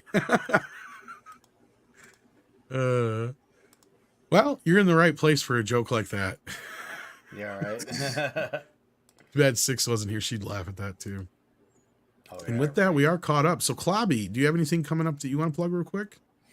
Well, I don't know if Loki's going to be doing the comic roundtable tomorrow night at 7, but if he does, I'll be there. But I know for tomorrow night, I'll be having my wild card Wednesday night, 9 p.m. Central Standard Time, and then 9 p.m. Central Standard Time on Thursday night, the Clubhouse with Raquel and Mark, and then of course hanging out with Nick Friday night.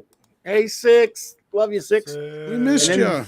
Good to see you. And then Saturday night Star Trek, as always, at 9 p.m. Central, starting season 4 of Deep Space Nine. Awesome. So, what? Huge. And Nick, of course, you got it's linked to this stream. So, as soon as you're done here, you'll sir. get bopped over there. And I think that starts in Yes, what, sir. roughly Yes, 35 sir. minutes? 5 minutes, dude. Oh, 5 minutes. So, you're going to be heading right on over there. And yeah, right. perfect on over timing. there. So, you know what? Let's get out of here so you can at least go take a piss. Yeah, all right. No, hey, thanks for having me, Tom. This was a good discussion. Yeah. So appreciate it, Clobby. Always good to see you, chat. All right, Thank you buddy. for listening to us. Have a good we show. appreciate it. I'll see you all over at Toxic Tuesday. Head on over there Take care, bro. afterwards. Thank you, guys.